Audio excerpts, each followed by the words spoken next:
Assalamu alaikum aziz ildeşler. Assalamu alaikum Sapar ağa, Aydın. Salam Kemine, iyileştir. Selamun aleyküm. Aydın, Aleyküm, salam tanıdı. aleyküm salam Sapar hakemine salam vatandaşlar. Ova Sapar ağa bugün yine kavir nemeler vardı. Ova kelle karıştıran ildeşlerimizden sorular geliyor. Yani Ha, sorun özü kelleni karıştıran yok da yani şu sorun sorulmağı kelleni karıştırıyor. hı, Ova yine e, demokratiya barada ildeşlerimiz ova hiç zat ova bilen ok deniyalı olmalı. Bunun ova sebepleri var. Yine demokratiya deyip öňe çykýarlar. Söz azatlygy we islen zadyň aýtmaly diýen ýalyk bir soňky 2 ýylda şu jurnalistler reklamasyny edip ýetişipdi-de özleriniň. hı, hı. O demokratiýany o söz azatlygyna baglap ýetişdiler. Indi o 2 ýylda o şonuň ýaly bir neme berildi. Ondan öňem demokratiýa barada hiç bir pikir ýok, düşünje ýok. O bolmaly, bolmaly dälmi? O barada da neme ýokdy. Türkmenistanda düşünce pikiri ýokdy. Indi o demokratiýa nädip döreýär? O demokratiýa näme? Şonuň ýaly bir sorawlara berip soň Türkmenistany o demokratiýa bolmak üçin demokratiýa o geldi diýip aýtmak ýeterli bolýarmy? Ýa-da o demokratiýa şu diýip düşündürseň hem ýeterli bolýarmy hatda? Şu wagtda çelli düşündürilen ok. Yine biz onu şu taýda da düşündürip bereriz. Ýönekeý nemede ýöne. Ýöne bir Immanuel Wallerstein diýip bir neme var. Hem siyasat bilimcisi hem dünya sistemasyny üstünde köpräk işleýär, analiz edýär. Sosiolog şol wagtda da. Şu wagtda çelli dünýä hiç bir ýerde demokratiýa görmedi. O demokratiýa ýakyn bir sistema bolsa-da beğenecek diyen ýalyk bir söz var da. Bundan soň dünýälerin, döwletleriň nähil şekil aljagyny, ondan soň döwletleriň nähil boljagyny, o milletçiligiň ýitjegini şonuň ýaly nemeler var. Öňe atýan zat var. Ýöne şo taýda näme ýitsedäm diýe şu demokratiýa diýilen zat bolmaly diýär-de. Şo gelmeli diýär. Eger şu ýiten zatlaryň ýerini tamamlamak üçin. O indi bizim ildeşlerimiz o soraýar. O demokratiýa getirmeli ýurda. Demokratiýany nädip östürmeli diýär. O soň men bilemok demokratiýa ösýärmi, ösenokmy? Onu ýöne demokratiýa ýa bardyr ýa ýokdur meniň pikirimçe. Ösýär ýa-da az, köp diýilmeli dälmi kan diýen oňa. Şonuň ýaly bir nemem bar meniň özüm düşünjem, ýalňyşam bolup biler. Indi o demokratiýanyň söz azatlygy baradaky öňe çykarylan neme? Indi söz azatly bolsa diýeli o onuň bunuň nemesine hapa gepler bilen sögse indi azatmy iki tarapam? Dogrumy? Demokratiýa şoňa ruhsat berýärmi? O demokratiýa aslında meniň pikirimçe bir jogapkärçilik getirýär. Yani köpçülüğe näme diýär? Demokratiýa köpçüligiň edýän, yani köpçülik bilen edilýän iş ýa-da köpçüligiň gatnaşmagynda amala aşýan iş diýip aýtsam bolýar da onu neme diýip neme getirsek. O indi köpçülige bir iş boýuna ýüklenýän bolsa diýmek men bu taýda bir jogapkärçilik görýän demokratiýa sözüniň nemesinde. Aňyrsynda ýatan zat o söz azatlygy ýokdur. Yani buların aýdýan zat sen islen o zadyňy aýdyp bilersiň, diýip bilersiň, edip bilersiň, senden hiç kim jogap soran ok, manysyny getirjek bolýar. O ine şu taýda da bir nemäni döretseler, ine erwet komentariýa ýazylsa, komentariýany öçürmek, aýyrmak mejburiýetinde galýas. O şonu aýranymyz üçin biz demokrat bolamjokmuşuz. Bize düşen jogapkärçiligi ýerine ýetirýäs. O şonuň ýaly hapa gepler ýa-da töhmetler bilen gelýän komentariýalar yer almaly däldir hiç ýyly, hiç bir ýagdaýda. O indi bu garşy tarapdaky näme üçin edýär? Demokratiýa diýip edýär. Demokratiýanyň adyny edýär. Ýöne demokratiýa hiçbir şekilde onun yanına yakınlaşan yok. O indi en kıyısqı nemede demokratiya bir jogapkärçilik yükleme. Köpçüligin boynuna, omzuna diýeli, sırtına diýeli o jogapkärçiligi yüklemek diýeli sapara. O Türkmenistanda indi şo nädip o indi yüklemeli de şu 5 milyon halk var diýäs. Olar hem demokratiya isleýärler. O yöneten etmeliler. O yönesen etmeli diýerler. Bolýa bizem edip bileriz. O şo görünüp hem dur da biz bizim o bize goýulýar da şu zat ýani. Şonuň ýaly diýip düşünýärin. Kim öňe çykan orada şöyle etmeli diýip düşünýär. Ha, şonuň ýaly bir neme var. Ýöne bizem o öňe çykan hökmünde o bizem o dogry zat edýäs, näme edýäs, o demokratiýany ýerine ýetirýäs. Ýani jogapkärçiligi köpçüligiň boynuna ýükleýäs. O şonu edýäs, ýöne biz öz üstümize düşýän işleri hem edýäs. O artykmaçy bilen edip dur sonu. Indi o Türkmenistanda o demokratiýany nädip getirmeli, ýani şu jemgyýetiň içine nädip ornaşdyrmaly biz demokratiýany. Ine şonu ýaly bir sorak o 5 minutdan köpräk boldy sapara soragy gelýänçä. O sorun Düşünükli bolandyr diýip umyt edýän. o köpüsünde jogabyny berdiň. Göre demetjek bolaýyn soruňa düşündüm Femine. O ýa-ni ýene de bir aýtmadyklaryň ýa-ni demokratiýada deňlik bolmaly-da, emek iş deň bolmaly. Oňa da garşylygymyz ýok. Deň bolsa onu semekşem sen işleşiňe alak, aýdyň işleşe alak, ýa-ni beýleki aktiv adamlaryň işleşleri alak. Emek iş deň bolmaly. O şo taýda deň bolmasaň, onuň deňlik ýok diýmekde. Şimdi o zatlary goýaly, biz iň toňy bu nemesine barmaly adamlar demokratiýada gowy ýaşamaly diýip düşünjeleri var, o da dogry bolmaly. O iş bolmaly, güýji bolmaly, aşy bolmaly, çöregi bolmaly, o ýeşiretli durmuşy bolmaly, geleceğini görüp bilmeli, öňüne prognoz etmeli.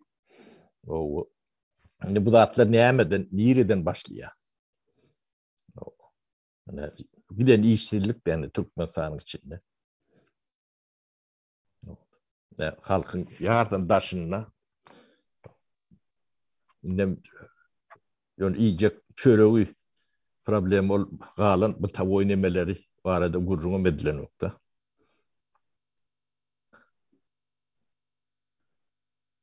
Ne bu zatları men pikirimçe kemine ne bir yerli hükümetler var arada.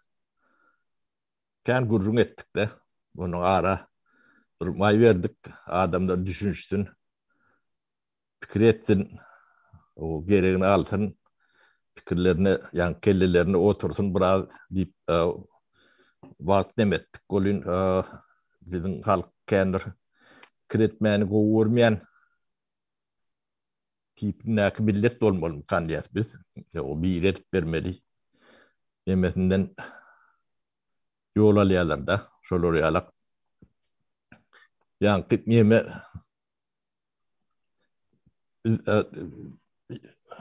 bilmedim bir ay 4-5 ay bunun Türkmenistan'ın altyapısı vardı yürüytü 4-5 sanak perdaç edip kemini yadına düşýän olsa. Ähli Türkmenistan oyuncu hiç yerde yani Aşgabat şäherden başka yerde yani ne vodoprovodu var ne kanalizasyası var ne musor artylýa ne ýollar var şoňa meňde işte daşına çıkan halk var 60%. Şolong ne 90% yani tuvaletsiz kanalizasyasız durmuşda doğulan yetişen bir kuvvet anırdan gelýän nemeti bilen şonu realak nemede çıkan adamlar olmalı.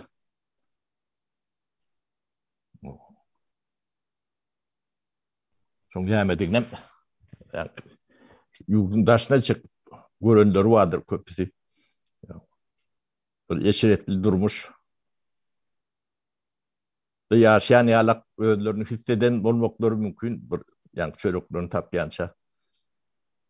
Yani daşına çıkanına ne aylak durmuşta yaşayanlarını göründürler. Şunun için bizim ilkin emeğimiz yani adamla yaşayış şartları vardır. O bu tavoy nemeleri yine en birincisi ağız suudur. Su olmasa yaşayışı yoktur. Onun vodoprovodun oldu kanalizasyonun olmalıdır. Hem de giyeneden başladı. Edil yani dinle o Ramazan'ın teğet kılıp abdest alınyan olsa o demokratiyanın yani, normal durmuş şartlarım giyeneden başlayandır. O giyene de yani sudur, vodoprovoddur, kanalizasyondur. Onun çöpün, musurun o doğru atılması demektir. Şu da atlar ne çok manda atlan bir de. Onu ne öyle yani gülkünçe alak olsa da durmuş ondan başladı. Adam yok man burada iğmeli iyen toğum.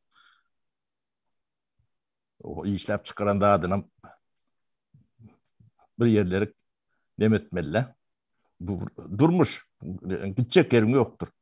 Yani şu şartları yola almalı. Düzgüne almalı.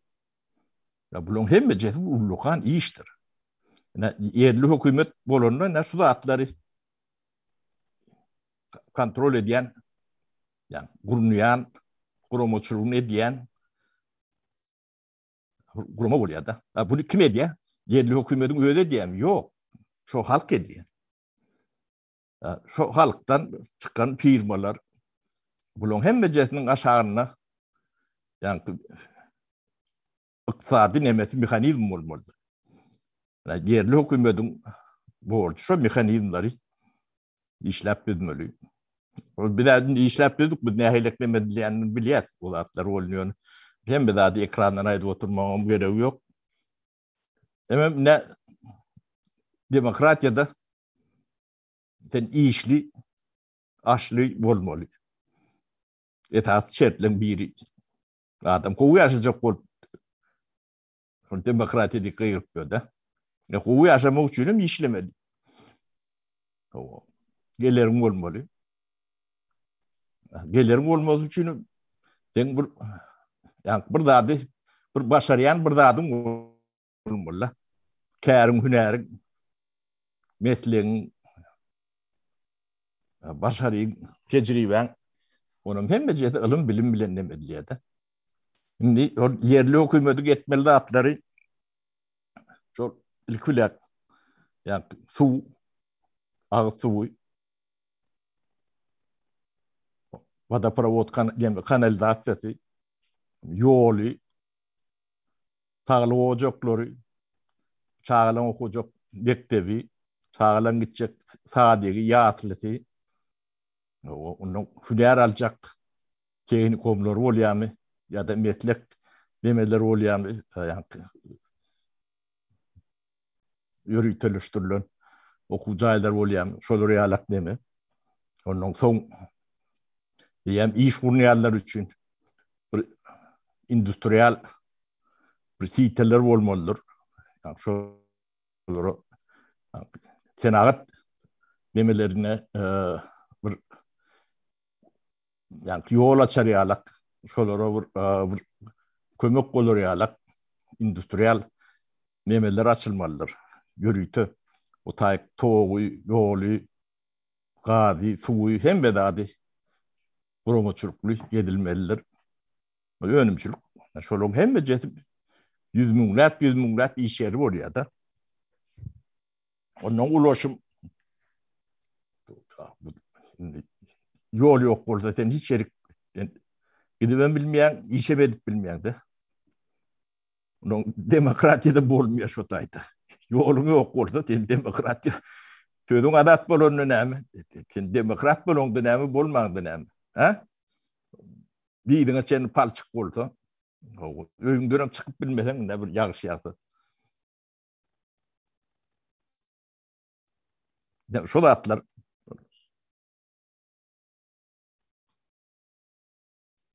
Onun yani spor sahalar var. Sağlık debetlik. O keser olan son adamlar becercek olup bölürde. Ondan tağlığını seyredilmeli nemelerim var. Kesel tağlığını seyretsen keselim olur. Onun için öyle nemeler olmalı. Ne mümkünçülükler adamlar arkayı maskede arayarak, göre arayarak, ılgı arayarak futbol takalar olur, voleybol takalar olur, basketbol takalar olur, yüzme hovuzlar olur. Şol arayarak neme adam normal durmuşta o da atlan hem de gerekli adam. Onun yani senayi yani endüstriyel neme, çotay gazını, suyunu, yolunu, onun yani ulaşımını, internetini neme etmedi. Son ikinci neme ben öyünden çıkıp koloyda alışverişini rahat yapıp bilir yalak. Yani mağazinen adık önümler mağazinin tuğrunda olmalı. Onun hem nemeti olmalı. Yani 4-5 yani şu zırlar 4-5 tane olanı da delili yoktur. Konkurente olayandır. Ya onlar devlet etmeliler onu hususi sektörün ödediyen de. Yani yerli hükümet şöyle şart ödedi. Onun kuruluş materyalleri magazinleri yeterli olmalıdır.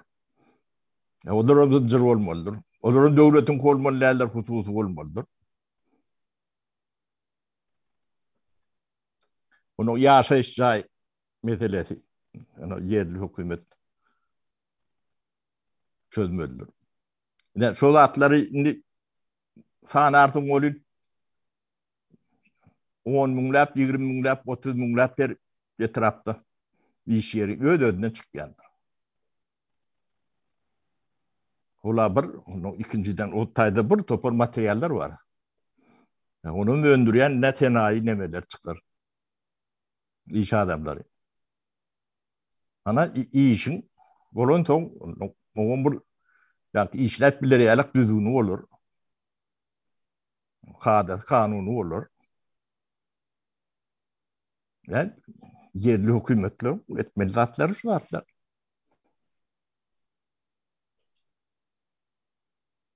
Bunu hükümet etmeli. Yok. Ne? Halk olup etmeli. Ya, bilyen adam böyle ne düşündürüp veriyor da size. Ne hedef olun o şeydi olur. Bu edere halk yok olsa näme? Yine Ha? edere halk yok olsa näme sapara. Sonra şu tayda da ben yanlış oğuz ocak oldum başta da. Yine edere halk yok. O aydan zatlarınız o doğru. Yine şu yöneköyce kapağını nireden o nädip dökmeli, nira dökmelisini bilmeyen halk var olsa karşımızda, önümüzde. Ne öğret böyle? Öğren böyle. Bir öğrenecek del diye de. Yine onam öğrenecek Öğrenecek del. olsa Yine on ondan. näde var diye men hazır görkezeyin. Hı. Yine bir komentariya var. Şu at geldi o halk demokratiyan qobilya diye. Yöne halkı qoldamalı diye.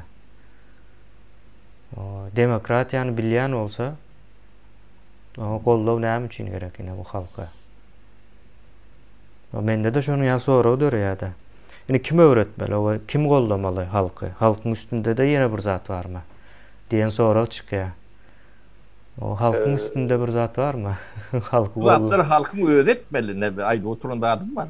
O şu yine edil şol neme, o ters nemeler yazýarda Yakov diýip o hemişeden ters komentariýalar yazýar. Ýene de getireýin diýdim ne.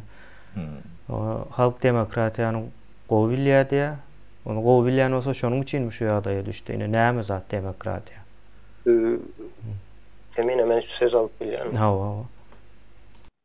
Ine berdäki komentariýalarda we bizim men problemamyzy aýdaýyn. O hemmemizin problemamyz watandaşlar. Birinciden halk gowy bilýän olsa näme üçin men bilemok şonu. Menem halkyň bir bölegi. Men bilemok demokratiýanyň näme diýeni. Öňem bilýän diýip pikir edýärdim, öwrenip başladym demokratiýa näme diýip. Ütkeşik täsin zatlar görýän. Demokratiýa dile getirilýän ýeri döwlet meçberinde demokratiýa ýa-da diktatorşip bar, diktatura bar. Indi şolary aýtýan adamdan demokratiýany düşündir diýip öňüne bir ýa-ni standart listi goýsaň şonu doldurup bilmeýär demokratiýa hakynda. Ýöne demokratiýany öwrenjek bolsaň 10 sany kitap okusaň ýetersiz galýar. Düşüner ýaly bir zat del. Demokratiýany gören ýerim men aýdaýyn, hiç ýerde dile getirilýän däldir. Marketing vardır. O näme diýilýär? Yani iktisadiyette de var. Yine şu yerde demokratiya vardır.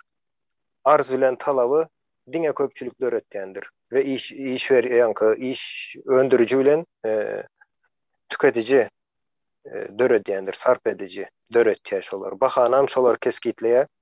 Elbette o taýda oň üçin ulanýan käbir instrumentleri var diýin, şo zatları keskitlemek üçin. Yine şonun kararyny Türkmenistan işini göreýin hazır. Prezident ýa-da hökümet Türkmenistan güýçlü döwlet, hökümeti güýçlü, akylly, gülala güllük ýöne näme üçin etiň bahasyny düşürüp bilen oklar. Etiň bahasyny düşürjek bolýarlar, o polisiýa goýup satdyrýarlar ýanynda düşürüp bilýärmi? Düşürüp bilen ok. Ine demokratiýa näme? O demokratiýanyň öňüne geçip bilýän bir ýeri ýokdur, ýöne döwletde demokratiýa ýokdur hiç geli. Mümkin däl. Yekece dünyanın tarihini alın sonku 2000 yıl aldı devletler yani imperiyalan bolan yılını 2000 yıl tarihi öğrenin ve yine şu tayda demokratiya bar deyin. Demokratiya yoktur. Demokratiya diyen yeriniz cumhuriyettir, respublikadır, kanunun üstünlüğüdür, konstitusiyadır. Yine şolam demokratiyadır. Azatlıktan gurrun edýäňiz, azatlyk yani söz azatlygy yine ýöne bir zat söz azatlygy diýmek. Sen öz pikirini ve düşünceni dile getirip bilmek diýmekdir. Onun için sözleri doğru bilmeli. Bizde halk sözünü hiç kimden bilen ok. Men entek göremok halk sözünü doğru ulanan adam. Hökümeti doğru ulanan adam göremok. Döwlet hem göremok. Doğru ulanan adam. Hatta hökümetin atyny uğurlapsın diýip bir sözlem gurýarlar. Hayran galýan şol zady. O näle bolýar? Hökümet näme atmak ýa-mı? Hökümetin işi mi atmakmak? Şol sözlemi guryan yerinde onu näme gülkünç zat del, ol näme gülküsü diýip içýananyň gülküsü bolýar. Ol bizim türkmen jemgyýetimiziň içinden çıkan adam şonu aýdyp bilýär. Şol sözlemi gurup bilýär. O hökümetin işgärem şolda ine. Ine halk demokratiýa näme diýeni bilýär diýip aýtmak ol eýýäm sen diýen ýankı düşünjäňe ýa-da teziňe nokat goýupsyň da. Ol eýýäm näme del şu zady aýdaýyn men. Einstein'den akıllı dälsin. Einstein öz formalalarında iň ýakyny şu diýär, ýöne takyk şu zat diýen oga hiç ýerde de. Şundan başkasy bolmaz diýen oga. Ýöne hakykata iň ýakyny şu diýär, özem näçe ýyl ömrüni berýär bir iş üçin.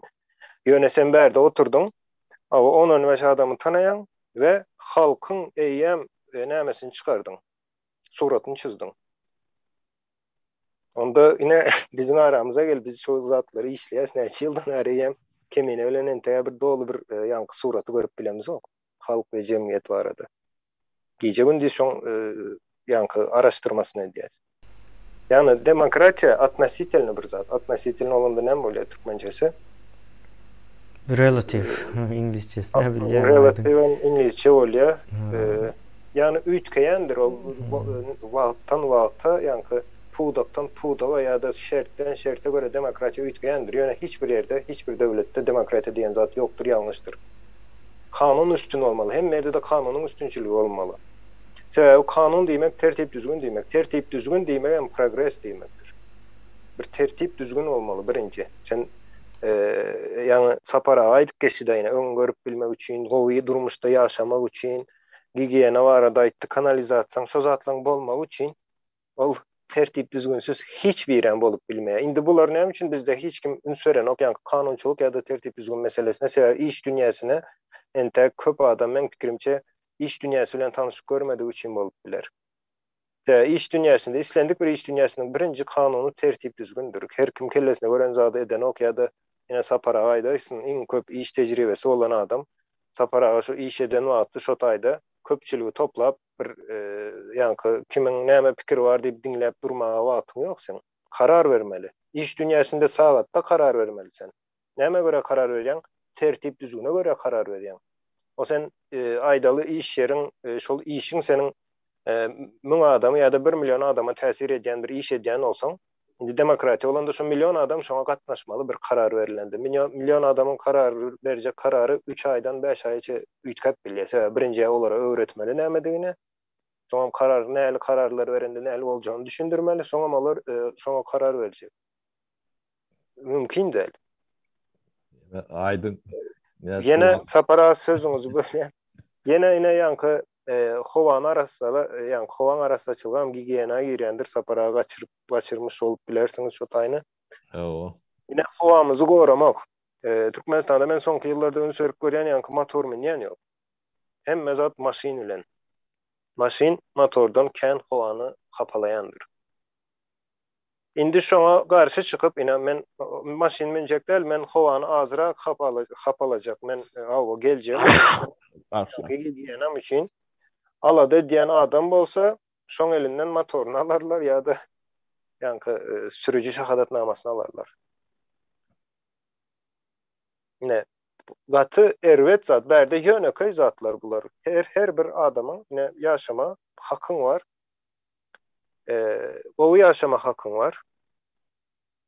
Jemgyýetiň gowy ýaşama haky bar. Ýöne näme üçin Türkmenistanyň içinde şol zatlary etjek bolýan adam näme üçindir duşman bolýar? Dönük bolýar ýa-da duşman şoň ýaly bir zatlar. Olary etmen, ine şol zatlary ýerine ýetirmenem hiç kili näme bolýan däldir. Mümkin däldir. Men başdaky çykyşlarymda şol eň esasyny sözlere men kän üns berýände, türkmen dilinde ýanky eýlence diýerlerde, razliçeniýe diýip bir söz barmy türkmençesi, men bilemok şonu. Yok, şu söz yok, aydın. Bar olsa da men bilmeyen olsam men günem değil.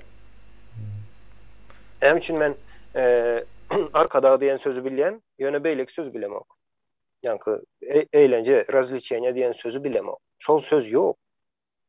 Ve şol sözün bolmanlygy üçin hiç kim aýdan ola, ine dynç günlerim ne şuňaly özüm üçin wagt aýryp şu zat edeýin diýen adam yok. Dynç gün bolýan olsa öýüň işi beýlek, iş diňe işlemeli.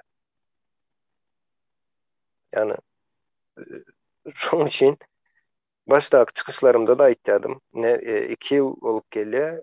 Iň esasy mesele bärde bizim etmeli işimiz. Ne vatandaşyň üstüne düşýän iş, eger Türkmenistan düzeltmeli bolsa ol näme diýilýär? Ýanky rewolýusiýanyň iň esasy bölegi öňündäki taýýarlyk. Kitap okan. Hyn zat däl. Harp näçe harp bar? 28, 29, şoň ýaly 32, 31 şoň ýaly harp bar. Dilden dile göre harplar değişýär alfabetdäki. Şo harplary öwrenmeňiz üçin bir hepde wagtyňyz alar. Ondan soňra okap başlan. Ol özüňiz bu iş edilen wagty sebäbi biz okadylan, hiç kim okamady, ýa mektepleri bilýäs, ondan soň universitetleri bilýäs. Tapara geçen aýdyk geçdi o zatlary. Okaman, ine bir hakykat var. Okaman, yazman hiç sadam edip bolmaýar. O sen göre olup olay. Hiç sadam edip bilmeýär. Okaman, yazman.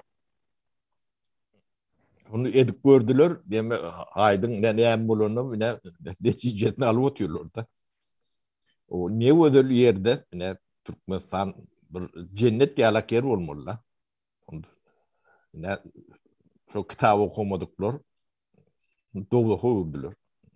İyice çörükler problemi. Bizim gaty gürkünç. Ne Agriyanla o wantan wada bizim ýylleşlemede ýaşaýar. Ne şu orunlar nemede şonun videolaryny goýupdyrlar da Telegramda. Yani odun neme diýer, odun problemaly. Yani Türkmenistanyň serhedinden yani ýok şon näme şol odun çöplep bazarda satýarlar da. Ne 20 zatyrdy. Özüm ulu azap guzap bilen o düýeli çekip o hem günlerini çeýdip görýärler. Jahilliň nemesi. O zatlar bilgi var ýerde gataň zat çödülýär. O däkmedi bar, Ýöne sen bir adam ingedeni şu wagt gedip görenden 10 000 tun edenini bir adam edýär-de. Şo taýdy yerim bar, tuwum bar, akyldan başga hem zat bar da.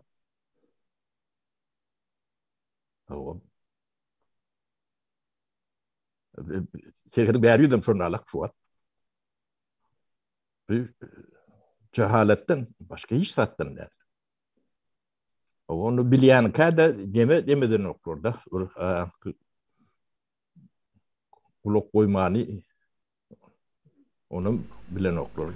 Halk o demokratiya düşünen ok diýsek, o komentariýa ýazýar, halk o düşünýär diýip. O halk düşünýär. Yok, Sapar aýyny şunu ýaly bir demeýdi, o bizem dolu bilemiz ok bunu. Ýöne 2 ýyldan bäri halkyň o şo zatlary düşünmeýänligini gözümüze ýetirdik-de. O nereden gözümüze ýetirdik? Ýene bir adam jaň edýär, men halk diýär-de. O pikir edersiniz, o şu telefonuň aňyr tarapynda 5 milyon adam gürleşip dur senin bilen. Üçüýümizde halk däl. Halk bolýan. Biz bolsa halk däl, olar halk ýa-ni aýdan demede, ýani halk diýmek sözüň manysyny. Ýani demokratiýany bir bilen ok, o halk diýen sözü bir bilen ok, ikisinden bile bir sözlemde ulanýar. Ýani şu adamlar bilen o döwlet düzeltilip bolarmy? Yani biz bunu döwletiň o düzelmejegine netijelendirmek üçin aýdamjak, ýöne şu zatlar biz aýdyp geçmeli-de. Biz aýtmasam başga hiç kim aýdan ok şonu. Bilmen düzeldip bolan o. Bolan ok o. Iň azyndan o bilmeýänliklerini biz aýdaly barbyr o düzelçek ýene däm o biz bolup dururuz. Maňa ýene şuň ýaly bir näme boldy. İş yerimde biri cahil sen deydi. Men cahil deydi. Son olam o jogaba garaşmalydyk üçin onu ýaly jahil diýip soraýar-da menden. Men aýtdym, men o jahil men. Şoň üçin men okaýandyryn, öwrenýändirin bir zatlar. Ýani internet açyp seretýändirin, ýani şu jahil olanym üçin şu zatlar etýän. Men bilýän bolsam gerek däl hiç. Yani ol şol meseleni yani ýalňyşyny ýa-da ýalňyş bolan zady görüp bilmän düzeltmek mümkin däl. Indi ýanky näme meselesinde de halk näme diýini bilýärmen. Ine demokratiýaň näme diýini Ýewropaň iň ýanky uniwersitetlerine iň ýokary baýlar bilen gotaran adamlaryndan 1000 sanasyny toplap demokratiýa näme diýip düşündirdiýsen, şolaň 2-3 sanagy düşündirjek olar adamlar düşündirmän bilmez, hiç zat pikiri ýokdur şo hakynda. Ne şo derece garşyk bir zat demokratiýa. Özem ikinji dene demokratiýany ýani el bilen tutup bolar ýaly bir zat däl. Mümkin däl.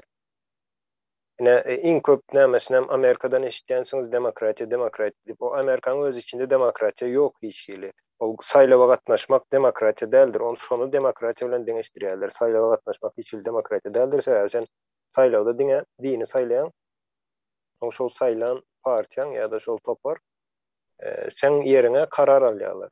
4 ýyl boýunça, 5 ýyl boýunça ýa-da 3 ýyl boýunça. Demokratiýaň düşündirilişi oň ýaly däl.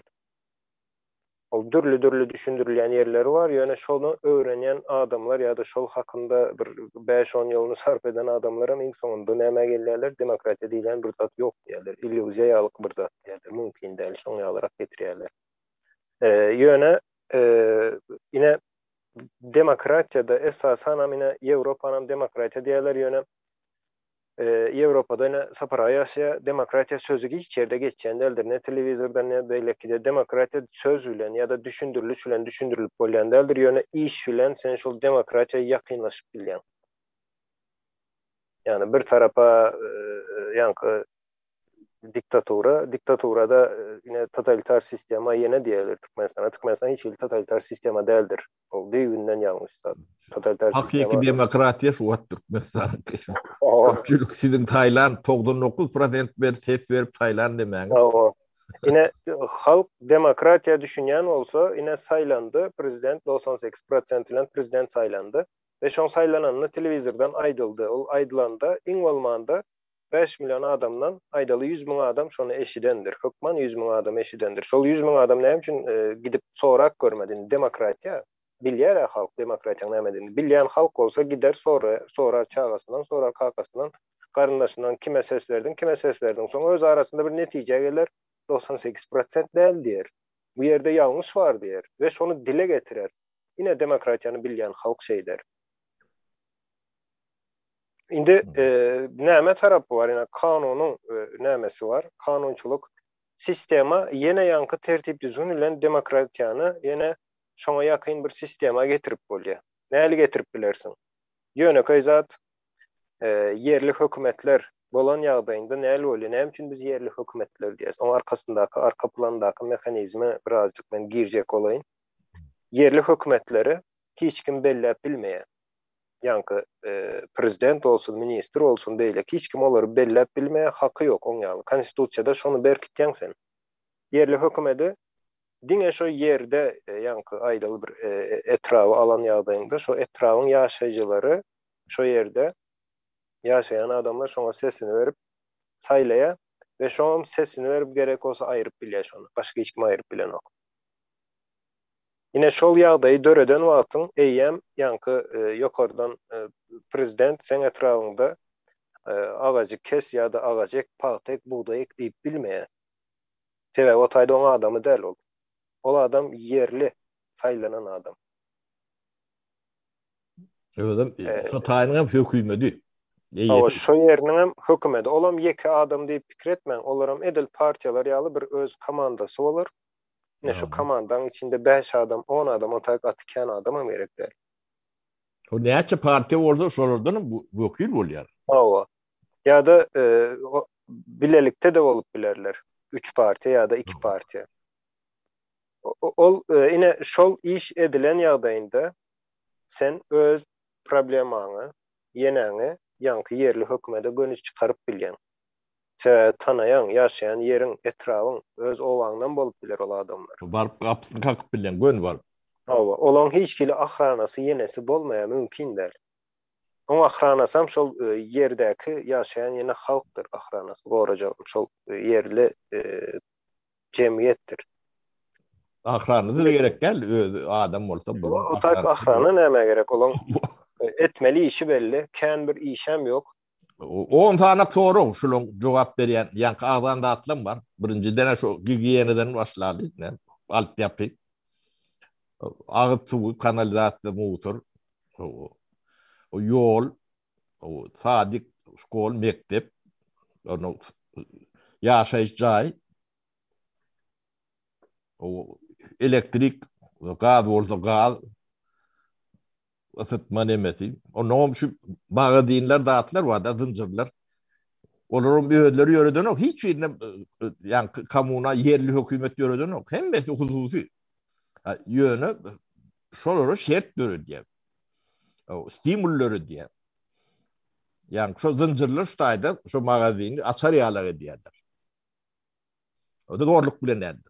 Biri ise iki eliye. Şolara merkezden ya bir yerlerden teritoriya ayırıp berýärler.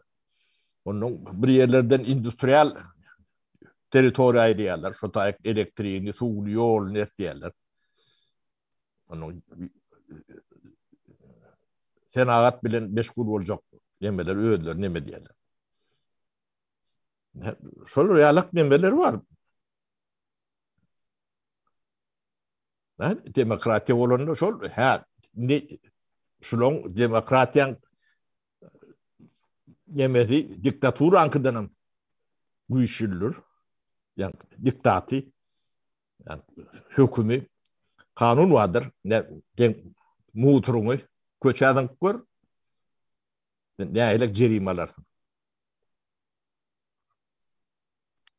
Ya da yani goňşuň haýatynyň ýanyna bir zat talp gör 3 metrden berdi. Buldozer etip dururlar. İşte cerime dörüdörler. Ne şol tertip düzgün vardır. O Hem mezatta tertip düzgün. Tertip düzgün sen ýaşaýyşyňy, durmuşyňy gowulaşdyrjak zat tertip düzgündür. Ya da bir zadine tölemen gör. Ne muhturaki diyorlar. Sen töleyen ayda. Tölemen gör. O bir zapar demen bildirediler. O yanından çıkarıptın ne töle sana 5 trok veriyor diye. İkinci zapar, üçüncü zaparım kronofon tip bir dağıtlar var. O takip veriyorlardı. O da hat geliyor sana. Hatına şeyleri düşündürüp veriyor da şu hatı okan toğuyordun. Ilgap var tölgen. Birinci sapar nemetmeden şeyle ol, ikinciden şeyle ol, üçüncü sapar onun ben geliyen dedi. Geliyeden hem medanın el koyuyor. Telefonuma çendi. Yani bir yerde bir de atkıyımladık bile yoktu. O cayın oldu, cayın öyün içi eşyalan rahatlan oldu. Çağan oldu, bolmasın. Hiç kim gödü yaşını teredilen yok. Onun auksiyon ediyeden, satyadan yankın pulunu veriyor. Ben galana tenki diye. Ya arada nirak getiren oldu getir diye. O hiç kimse onun iyi işlemesine de şunun alak. Hiç kim Allah bilen yok. Onun reket tutup yani mafya yüz tutup nemet görmeliler. Şu mafyaları merbet. Yani şu kronofontları var şunun. Şeyler govu kurumu aydın dünyanın mafyoduları da atlar şunun yanına iyi işlattı. İstlenlik yani ul şirketleri olsun, deme olsun, ne tölümeli mi? Yani bir bilen kontrakt ettin. O Allah tölen yok. Demedi yok. Şu tölü diyorlar. Tölümese bitiriyorlar. Gigant firmaları bitirip biliyorlar der. Milyarderler bitiriyorlar gerek olur. Naloktan açıyan daha dediyen olsan el koyuyorlar. Yani demokrat yani. Şu tane demokratiyet bilen dengeçtirip görün bağlanıyor demokrat. Hükümet yok olmadı işlep duruyor. Ne bir küçük edenler hükümetimiz yok. Ekonomik kötü ötüyor bilin. Şu işte. O gengdir o. Ne mekanik motorlarını şeyde buluyor.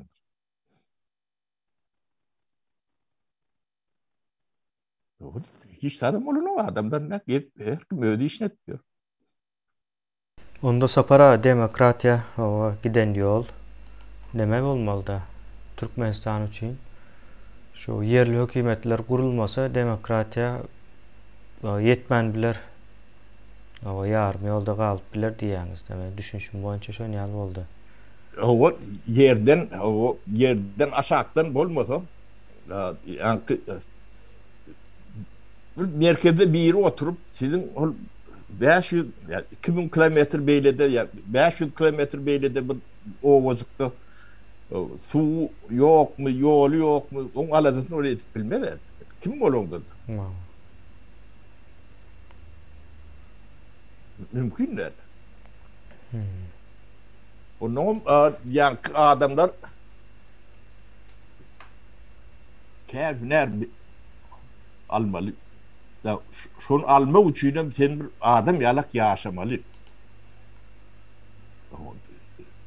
Kış soğuktu değil, yıl yerde, yani defende çatmaya kırışan olmalı. Tomutsal kışısı olmalı. İşin olmalı, gücün olmalı. Şu zatları etmek için bilim. Ya, bilime de yerleme, hatta onu ün söyleyen. Şunu cevap ver. Demesine, yani şu şertlerine, o içki nemesine giren oklar, hacıraniyetine, yönü üçüncülüğü, şunlar ediyen, değil mi da? Karlarını seyretmeli. Onun nem aladalarını etmeli. Hem de yerli nemet geldi. Yerli hükümet ediyor. Kurumoçunun şunlar ediyor. Yani salgıdan ne yerli, şu gerçe işleyen kendi oldu, şu hareket kendi oldu, hizmet kendi oldu, sistem kendi oluyor da yerleme. Onun için iki tarafım zayıfırtı olun. Başka yerlerde şurada gerek dağıt olsa yürüyüp stimul öğretip gelir yala gelirler. Endüstriyel neme iş yeri gerek olsa aradan yer veriyorlar. O yere yönü veren oklar yolunu, internetini, elektriğini suunu, kadını hem kadar çekip veriyorlar. Yani şu uduğunun pulunu mu alıyorlar? Hem iş yeri, hem talgıt, hem de birine bağlı atlar bu atlar. O merkezden oturup bir yeri çözüp bilmiyorlar. Sapara şol yankı sistemi aslında öýjükli sistema da diýäs biz onu. Ne şol öýjükli sistema şol zady aradan aýrýa ýok edýär. Merkezli bir sistema şu günkü dünýäde hiç bir döwlet mümkin değil. Yaşap bilmeýär. Näme üçin yaşap bilmeýär? Öň aýdaly taryha gideli 50-60 ýa-da bir 100 ýyl öň taryha gitsek adamlaryň men näme tarapyna seretden ykdysady tarapyndan da merkeziýetli olan ýagdaýynda adamlaryň ýankı talaby bardyr. Talabam iki näme bolýar. Bire kemine perod edip bersen needs and wants. Näme bolýar? Biri islegleri ve ihtiyaçları diýelim. Mecburiyet ve islegi diýelim. Mecbur gerekli zady ve islegi. Ya da ruhu ya maddi mecburiyetleri, islegleri şoň ýalyrak bir periodu bolýar olaryň. Ine şol ikiye bölünýär. Indi 50-60 ýyl öň adamlar näme isleýärdi? Ýani çöregi bolsa, ýatjak ýeri bolsa, kızanmak üçin ýani odun bolýan bir energiýa alyp biljek, ysıtmak üçin energiýa ulanyp biljek bir maddasy bolmaly. Şu zatlar ýetdi ýaşamak üçin jemgyýetiň. Ýöne şu gün häzirki dünýä seredip görüň. Eýem 100 ýylyň içinde, bir asyrdan soň nämeler isleýärler? Kosmosa çelin çıkmak isteyen firmalar var. Yukarıdan yankı her hili dürlü mineralları ya da näme diýilýär, gymmatbaha daşlary kosmosdan tapıp ya da energiýa edip boljak maddalar tapıp dünýäge getirmek ýalyk firmalar var. Bu döwletler ol firmalar edýär ol işleri. Indi talabyň üýtgeýişini görüp bilýäňizmi? Indi bu talaby garşylamak üçin bir mehanizm gerek. Merkeziýetli mehanizm öňkü sistemada 100 ýylyň işleýän bir sistema. Sebäbi kän zat talap eden ok hem halkyň sanam şoňa näme berýär, mümkinçilik berýär. Sandan nämede adamlara gerekli zatlaryna şu günkü telefon gerek. 100 ýylyň biri telefon üçin bir zat eden ok şol islegi ýokdy adamlarda. Ya da dürlü yankı teknologiýalaryň nämesi tehnikalaryň ösmegi bilen diýeň ol her hili täze dören önümler var. Ine şol önümlere de talap var. Öňkü gün bundan 20 ýyl öňe gitseňiz telefon islegdi. Şu günkü gün mecburiyetdir telefon. Ýok. Bize ýaşap bilemiz ok ştaýda.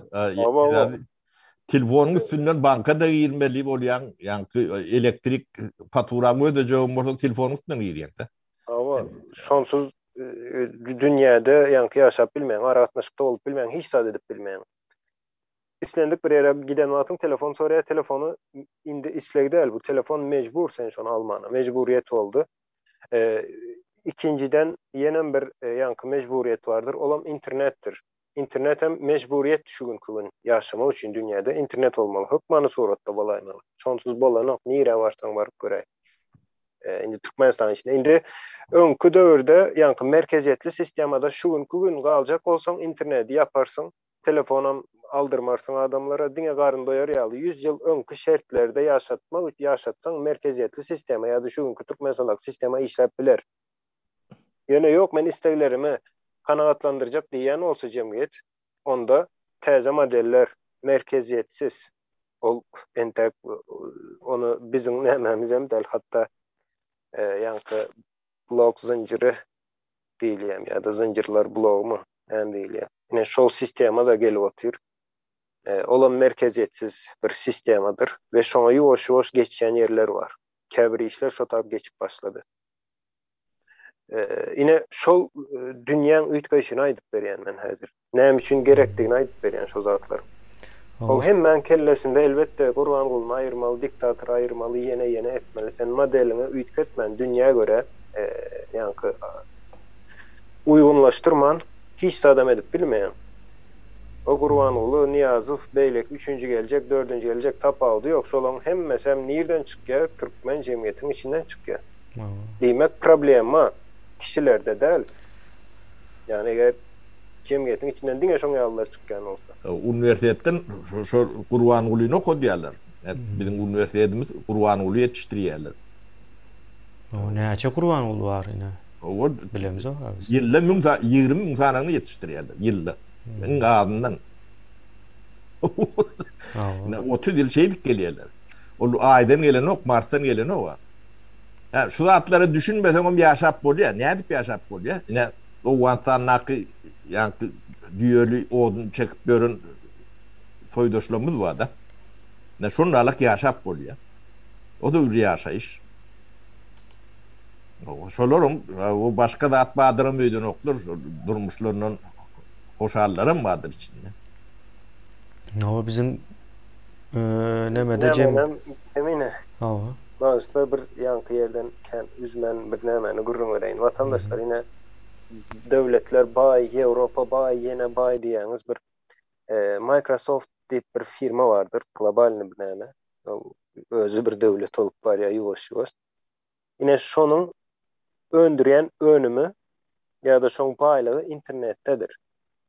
Ne bir daýhanyň nädip önümü öndürende yeri ulanyan olsa şolam internet ulanyandır. Ondan sonra Amazon vardır. Yine internet. Hatta şu günkü telefonlar yeneler olaram internet. Ya da yine täze dören yankı bir näme var. Bazar var. Kripto pullar bazası değil. Bazarı değil. Şo taýdaky money supply'y görün. Näçe pul öndürüpdir, nämeler edipdir. Şu zatlaryň hemmesiniň aşagynda internet var. Ve adamlar şoň bilen baýap, şoň bilen günni berip, şoň bilen ýaşap, şoň bilen ýanky durmuşyny geçirip näme bilýärler. Näme üçin bizde hiç kim soran ok, näme üçin bizde internet ýok. Ol zady men daýhan bilen näme üçin deňek görýän? Ine daýhana ýeri ýok. Ýöne senden önüm öndürjek bolýan ýalyk bir zat bolýar internet sorama sebäbi. Şoňa da biz entek göz ýetip bilemiz o. Bu zatı ulu bir problemadır. Aydın onun yerine näme diýerler? Ben diye gynanyp pul gazanýan diye, halal gazanýan diye aýdýarlar. O näme şey diýen diýip sorasa Türkiýedekiler de köpse onun bunun hyzmatyn edip ýörde. Tuvalet arasalar pul gazanýan, meniň pulum halal diýär de. Ine şu ýanky seniň aýdan näme bardy? Kelläň çalady işletsen şu at internetde o gatkan o gazanç edip bolýar da. Türkmenistan'ın näme üçin gadagan inde şuň jogabdan aýdyp Türkmen firmasy ýok. No. Yo, bular ýanky priorite diýerler. Ýanky halka bilimsiz goýmaly, towatsuz jahil. Onun bäýle alanda allak bolýar da. O kitaplaryň içine öz suratyny goýmaly. Men beýik ya men sen arkadaň ya da men sen ataň ýene bir zadyň diýip. O jahil çykarmaly. Ýokary okuwçylaryndan jahil çykmaly.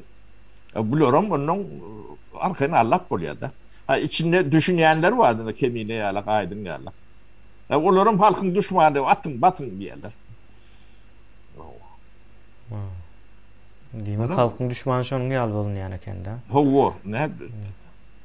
Şeylere ýagdaý. Bu oýuny gutordy. Bunu indi ýa Gurban bunu islede de islemese de töwerünäkilerim. Bulun hemme jehniň demesi ýa karty açyldy. Entäm açyp ýör, açylmadygan bar, onuň açýar. Oýunlar gutordy. Bu oyun devam etmesi mümkün näle. Devam etse bizim düýeli odun çekersine. Lowantan nakalak ýa çekip ýörün taraplarym bardyr käbir ýerlerde. O da şoňa sizin çağalaňyz. Kaýylmy? Şo soragy berekdir. Gelecek nesilem şeylik ýaşamadylar. Sizden merwet ýaşamadylar. Ne siz ne şu wagt daşna çykan 2,5-3 milyon adam var da. Şolun 80-90% O bir kıyın şertlerde yaşap çürüğün ödep başına çıkan adamlar şunun. Ellerinde kârleri, hünerlerim yok. Köpüsünün. Bolta o 4-5 pretendinde vardır. Hüner ya kâr. Kul derecesinde Bu derecesinde. çıkan yerlerinde o hüner öğrenip dururlar. Kul derecesinde. Aramızda ne bu zatlar dinlep demedik, o ömrümüzü boş yaşaptır diyen, o düşünüp demediyen adamlarım var da. Onun o da kıynaşıl da. Adam ömrünü yaşaya, onun Boşluğunu yaşır öğrenir. ağırına. O boş yaşaptır hiç zat demetmen. Kıynaşıl da. Çağılanlar çok olmalı. Onun için hemen düşünüp etmen bu zatları. Yani kemiğine ya aydın etmeliler ya tapar etmeliler. Deniliğe esleyen başka birine işledip son hak demetine emetecek oluyor. O da boluyan zaten. Daha aşağıda Yo sapara bolyan zat yöne onun ne meselen yüzleşmeli oluyor da. Ne diye? O consequence diye. O söz Türkmence'de yok. O netice değil de. O bir tane adamın o düzeden o yurdunun neticesi o nahil olacak. Şu an fikirlenmeli de yine bir adam o düzeden berer. Kıyın değil o. Yo bu Mehmet edilenliğini yani işe hakim oldun. Yani işi bilsen edip buluyor da. O bilgim var. Ben ne olmasa kemiğine de var, kemiğine de olmasa aydında var, aydında olmasa Hans'ta var, Gans'ta var.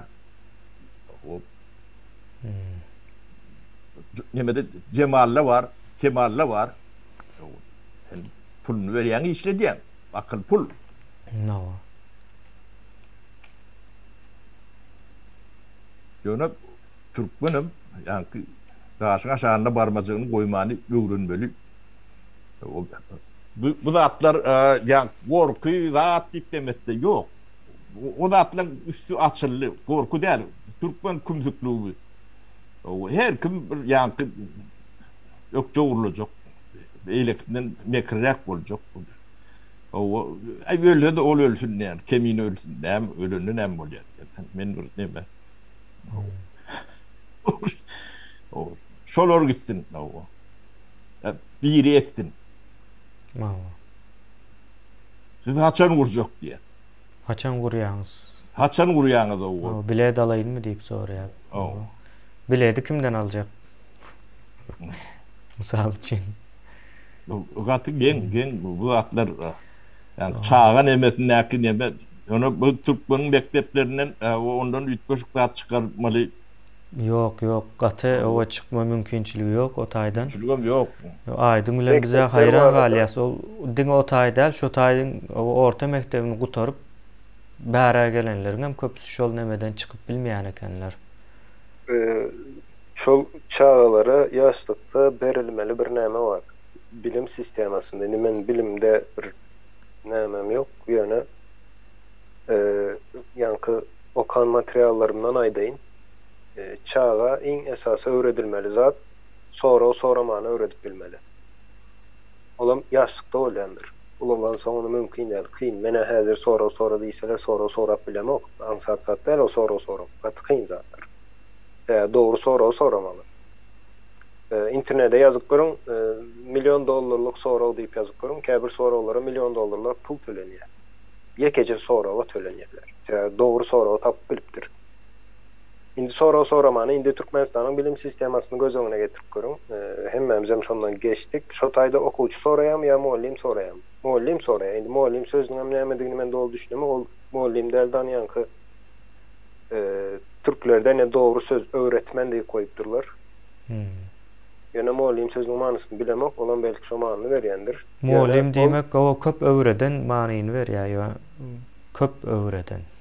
Arapça yani, söz o alım sözünden geliyor. Muallimin düşündürmek diyen nämesi probleması olmalı değil, düşündürmek değil ol.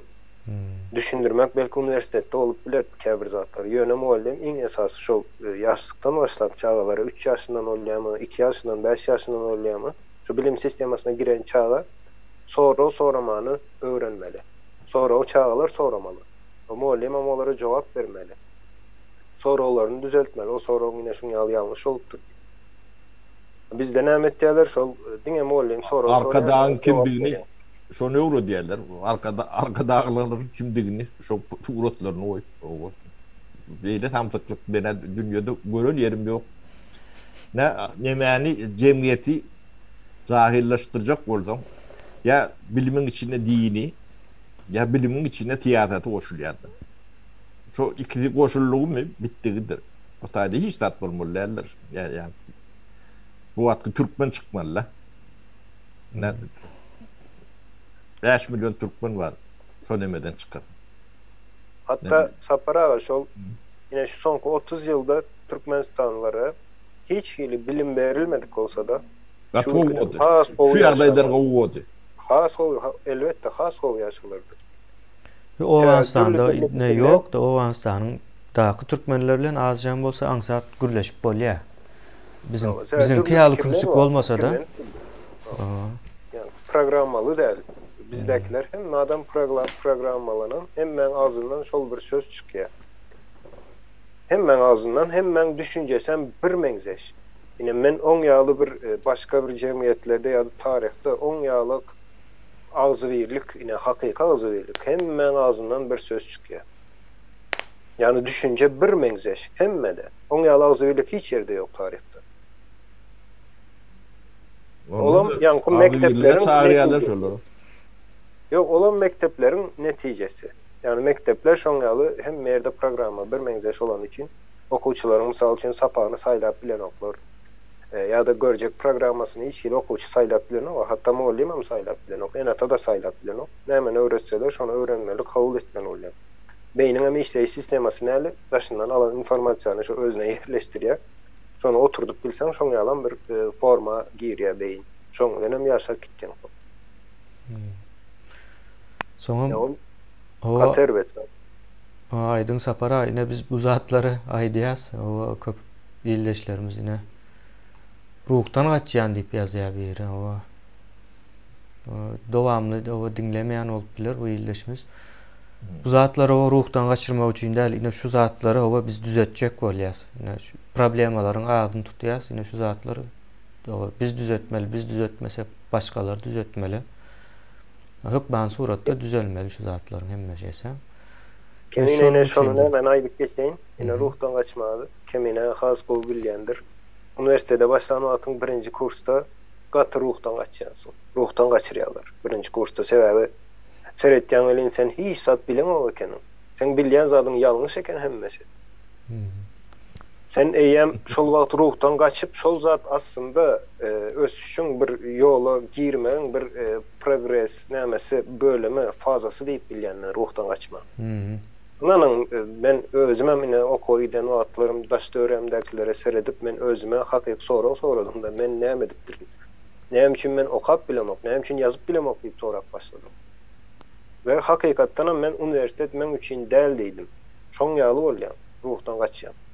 Düýbünden hemme zat, hiç zat öwrenen zatlaryň hemmesi yalan olan wagty gater we ruhtan gaçýardy. Ýöne soň şol netijesinde sen ýuwaş-ýuwaş özüň gelişdirip başlaýan. Bolmasa men hemme zady bilýände hiç geçsen şeyden ölüp gidersin, hiç adam etmersin bu dünýäde. Hiç hili iz galdyrmarsın. Yekece yankı toçka da goýup bilmersin. Yaşan yankı wagt periodyna. O gater we zat. Aydın ne Türkmen okuwçylary ya da abituriyentleri hem üniversitede okumaly bolýar hem okan 10 klas mektebi var. Şonu ýokurdan aşaklaryny okumaly bolýar. Şu ikisini bile oturýarlar üniversitet butorunda şurda.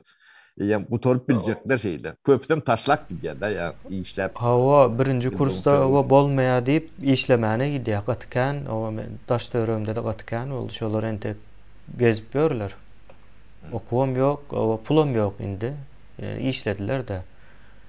O sapara yine men işlemedim.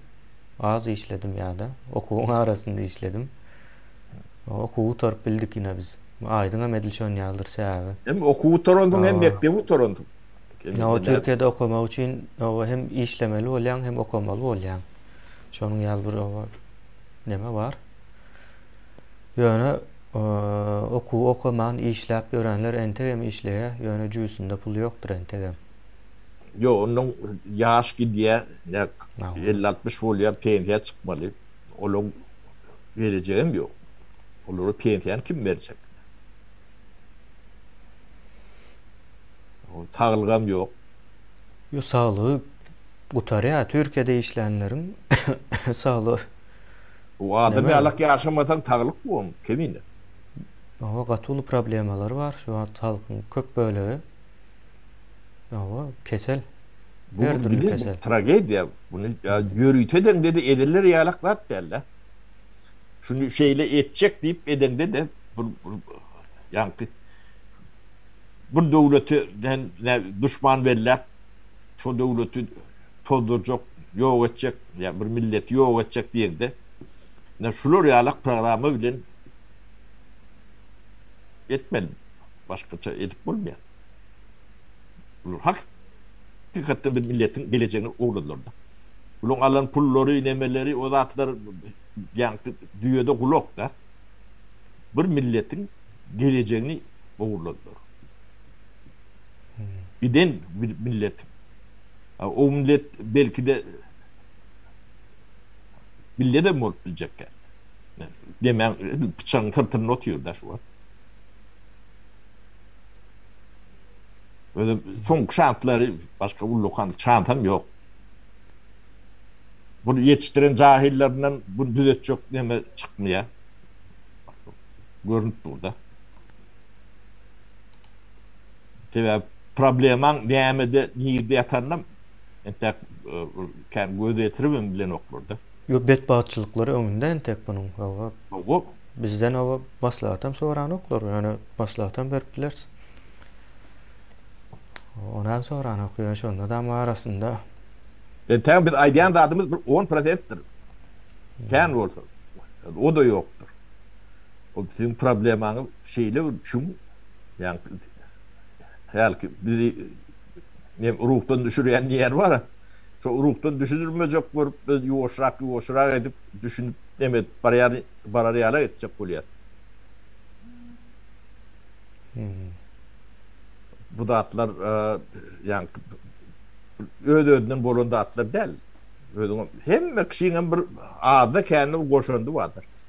Sen ödünde olmasa yenen atağında yine karınlaşlandı. Ol näme birinin üstüne günah yüklemek ya da näme diýilýär şol Oňulen çözülen okda günäkär tapamyň. ya da jertwa mentaliteti bilen hereket etmek en ýalňyş zatdyr watandaşlar. Eger biri aýdal men maşynymy owurlayan bolsa, on owuruň hiç gili günäsi ýok otaýdy. Men günäkär şoňa signalizasiýa dakmalydym ya da dogry ýere goýmaly maşyny. Owurlayan bolsa men günäkär. Oğru, on adı var oğru, on işi oğurluk. O işi ne diye, on günahsi yok otaydı. Türkmenistan'ın yağdayında da yine şu gün eğer hazır bizim düşen yağdayımız şu olsa günahkar dine biz başka hiç kim değil ol. Başından beylik İran etti, Afganistan etti deyip bilmeyen. Olar ediyen olsa behbidi vardır. Yönetsenen behbidin var. Senem öz behbidin koramalı. Korap bilmesen behbid yok demek. Yani biz hayvanları ne için iyiyiz? Onlardan akıllı olanımız için iyiyiz. Başka sebebi yok onun. Eğer hayvanlar bizden akıllı olan olsa belki bizi kullanırdı yer işte derdi ya da. Oldu ya akılın ediyen zadı. Adamda da edil şoň ýaly. Sen akılını östürmesen senden has akılını köprek östüren cemiyet seni ulanır, sen havarın bolmaz. Hayvanların şunu havari yok. Olar beýenýär aýtym sen şolara korma berýän, towuklara malyna ýem berýän, suwuny berýän, olara aýtsa bu ýalynda hyzmat edýär diýip pikir edýändirler. Havlu diýsen havluya, otur diýsen oturya. Ol ine akılın edýän zady. Başka hiç hili biologiýan gözünde tapawdymyz ýok. Akılda eýem ütköşük üstün akıl bolýan olsa bir ýerde beýlekini hem işi ezýändir, bulan bir kanundur, onu ütkedip bolmaýar. Ol öz behbidi üçin hem merde de behbid vardır, şol behbidin gorap bilmelisin. Yani vatandaş hem şonu etmeli, devlet görünüşünde de etmeli. Yine yerli hükümetler olanda bir şey yerli hükümetlerin hükman sonra da öz behbiyini oramalı. Yine şol sistemada da yankı yaşayıştır. Yaşayış ansat değil, problemalar katıken yine yankı sapara aydan yerinizde yine çözüp bolyan Türkmenistan'ın iqtisadi problemasını çözüp bolyan makro derecede çözmek ansat makro derecede bir komandan olur. 10-15 adam yetti Türkmenistan için. Makro derecesinde iktisadiyeti, makro derecesinde sağlığı, makro derecesinde bilimi çözeceğim. Yöne sizin kanalizasyonunuzı hiçbir hükümet yankı Aşgabat'tan oturup Daşoz'un kanalizasyonunu, sizin ağacınızı, sizin hovanızın araçsaçılığını çözüp bilmeye mümkün değil. O işi yerinde edilmelidir. Hükmanı sonra da yerinde edilmeli. Şoň üçin yerli hükümetler gerek. Yine şonda yaşaýyş şertler gowlaşyp başlar. Beýleki ýagdaýda Türkmenistan döwlet ýani hazina baýak gider, vatandaşam garyp ýaşamaly bolar. Eger merkez sisteme galjak bolsa. Hazina da birin juýsy olur. Halkyň gidip alýarlar onu. Olam şoň ýaly o biriniň bähbidi üçin ulanylýan bir ýer bolup biler hazina. Onun için yine yerli hükümetlerde yenen bir tarafı var. Sapara onamaydık geçeli. Yerli hükümetlerde de olanın öz hazinası olacaktır. Yani seri işte gerek olanın işlep bilmek için. Çağlar bağlıydı, yolun deydi, yine böyle kanalizasyon işleri, altyapı işleri, ne şolar için onların büdjeti olmalı. Ne o hazinada gönül sizin yani bizim vatandaşların sağlıklarından toplanan yeri olýar. Şotaýdan toplanýar, şotaýdanam ähli hemmen ýanky jemgyýetin problemleri çözülýär. Oğurlamak mümkin değil. Onları barlayan başka biri olmalı. Şu sistemada hem mezat merkezde, onu barlayan merkezde. Yani özünü barlayanlar, onu yalzat olur.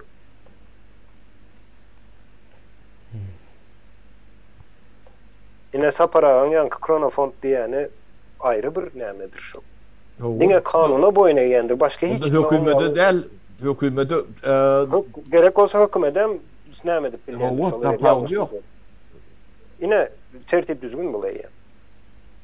Deme hükümete değişirler daha katıken yani demokratiyada şeyle oluyor yani.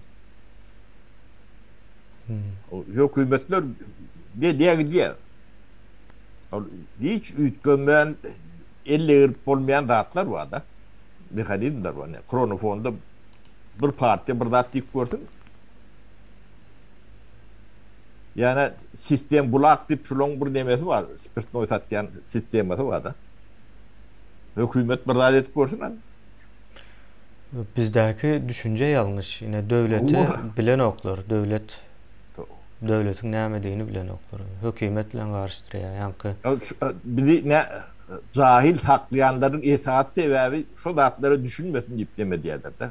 Mektepler dargadılmağım şol demedin de şol otuyor. Bilimi yok etmen demedin de şol otuyor. Düşünmesin adamlar diye de. Ösmesin. O bir şey bedar ederler. Hatta Sapara yine şu bilim sisteması, yine bilim sistemasının içine yani üniversiteler giriyor, doğru mu? Yok. Yine yine Avrupa var, Amerika tarafında bilim sisteması var, ayrı bir işleye yöne hükümetin bir bilim denemesi var, bölümü yeri var. Yine onun yanında da üniversitelerin hem öz yankı garaşsızlığı vardır. Yine bu zatlan 3 sen var. Yine göz önüne getirip biliyorsunuz mu? Bilim sistemasındaki yani bilim puğduğunun yol başçısı bir üniversitede buyruk verip bilmeyen. Sebebi üniversitenin adından gelişi yalı. O bilim beriyen yer deyip fikir etmen üniversitenin öz kültürü gerek olsa öz ideologiyası olan bir yerdir o. Üniversite. Öz işi var. İngo öz işini üniversitenin özü bilendir. Kaptaldan biri bilip bilmez onu edecek işini. Yani bir öz baştaklığı, bir garaşsızlığı vardır. Ne şol zaten sonra öne gittiriyor. Şol üniversitede östürüyor şol zaten. Onun Başından iqtisadiyeti bolmasa edip bilýänler garaşly bolup bilen nokta. Şoň üçin moňun iqtisadiyeti bolmaly. o. Öz büdjeti bolmalydyr, öz geliri bolmalydyr.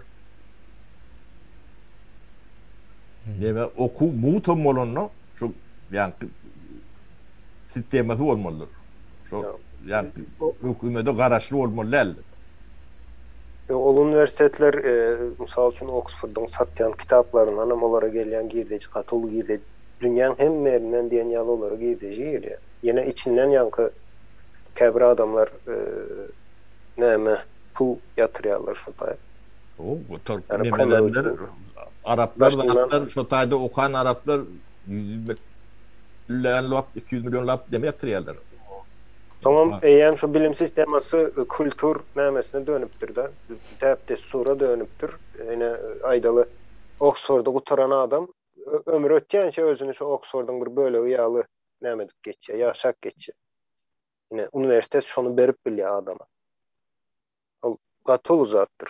Tutuş dünýä ýankı. Şol duýgulyny berip bilýändir universiteden nämetde aýtýar. Yine o zatlar näde edip bolýar şol öz garaşsyzlygy, garaşsyz diýmek eýem özü hereket edip bilýär diýmek, ol gaty gymmat zatdyr. Bizde şunkun hiç zat hereket edip bilen olar. Hareketsiz, yani o ýaşaýyş diýmek, hareket diýmek diýip bir näme bar. O ýaş. O hareket etmeýän talap eden ok hiç kim. Kim talap eden o universitet hareket- özü hareket edip bilmeli.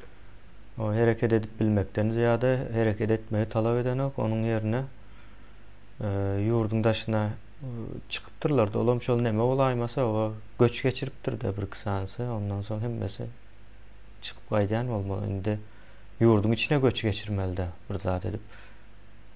Kemiğine berdi in gynançy da ýani ýokary okuw jaýlary ilmiň bilimin üstü diýmek de ýokary okuw diýil. Şoň üçin aýdylýar da.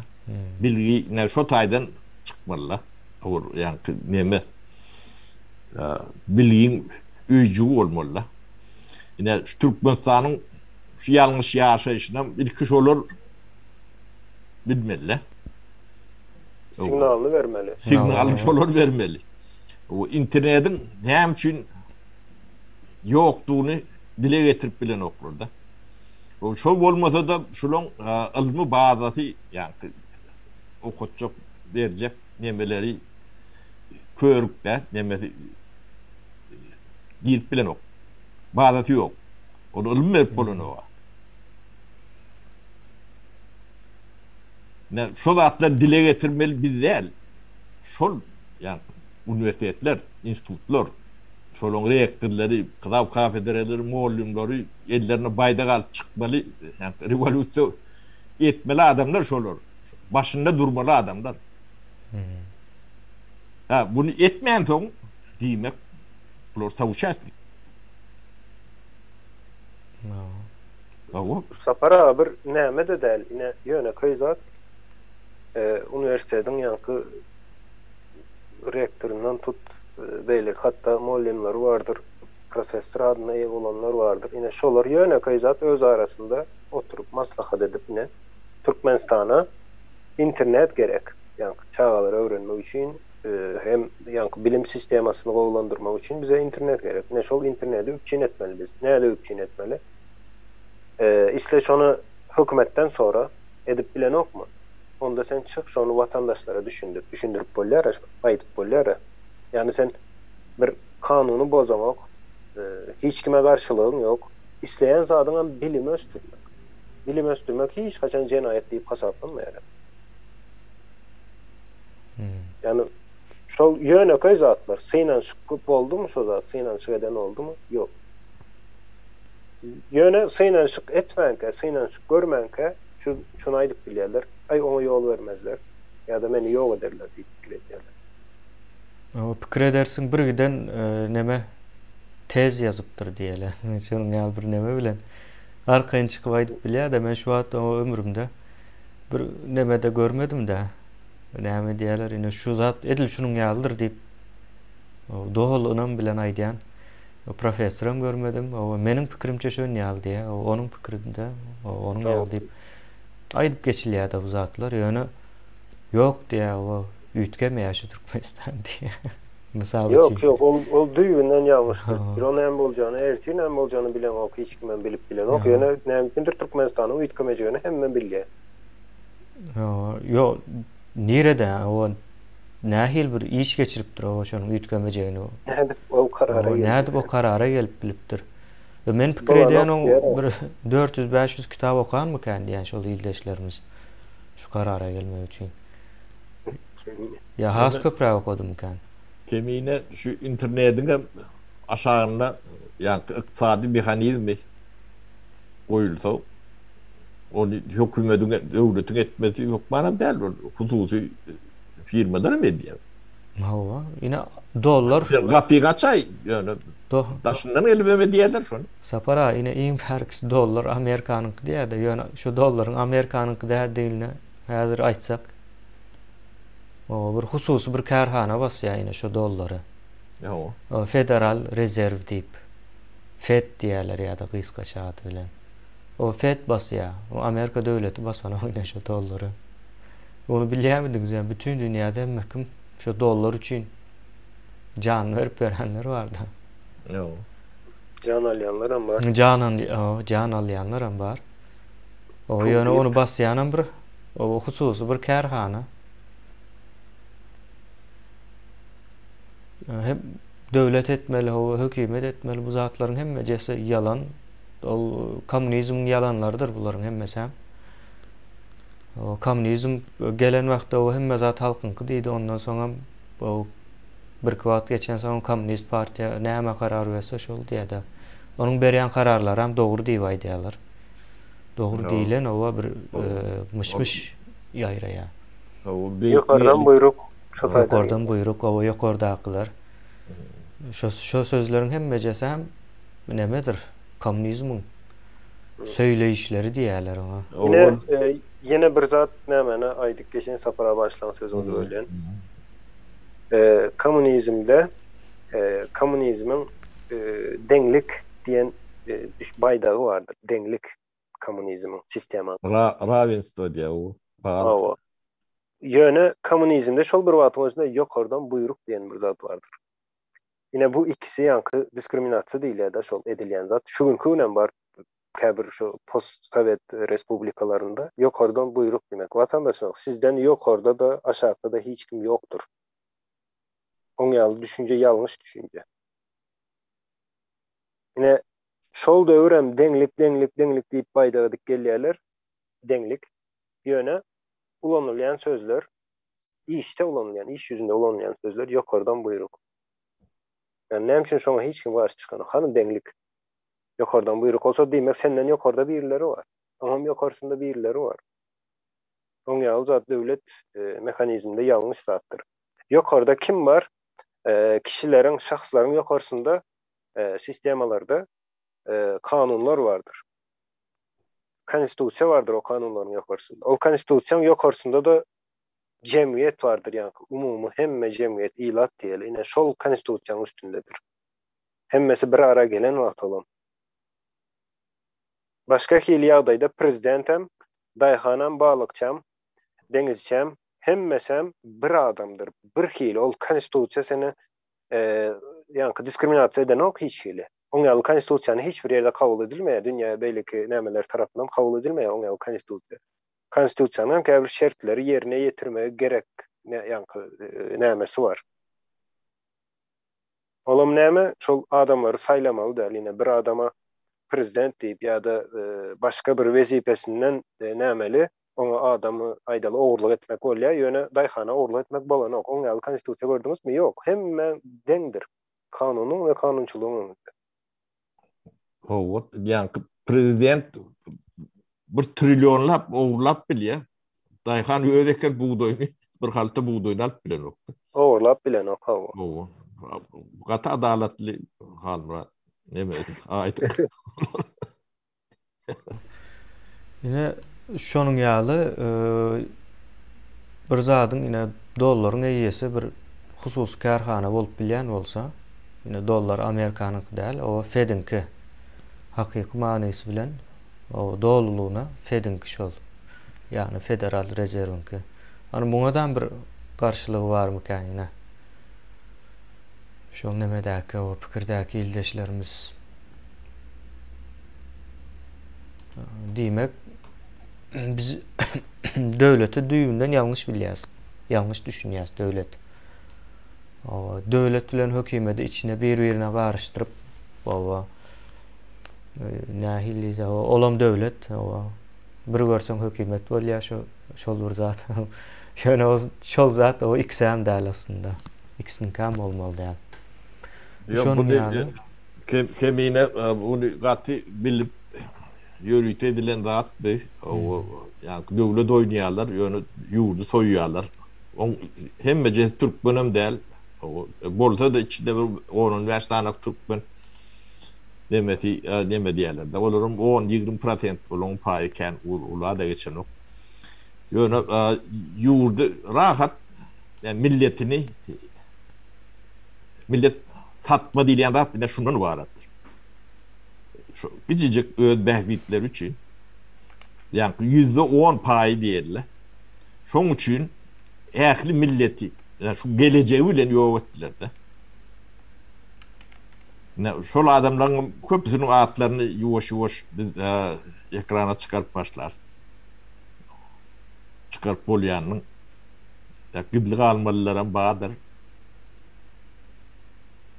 Ne tidimiz üstümüzden döwlet oyunu ne şular ýalak döwlet oyunu oýnarlar. No. Döwletçilik dünýäň hemme ýerine işin başarmadyk adam gitmeli. Bular ömürlük gelýär-de onu da. Ne onu da hiç sat diýmeliler.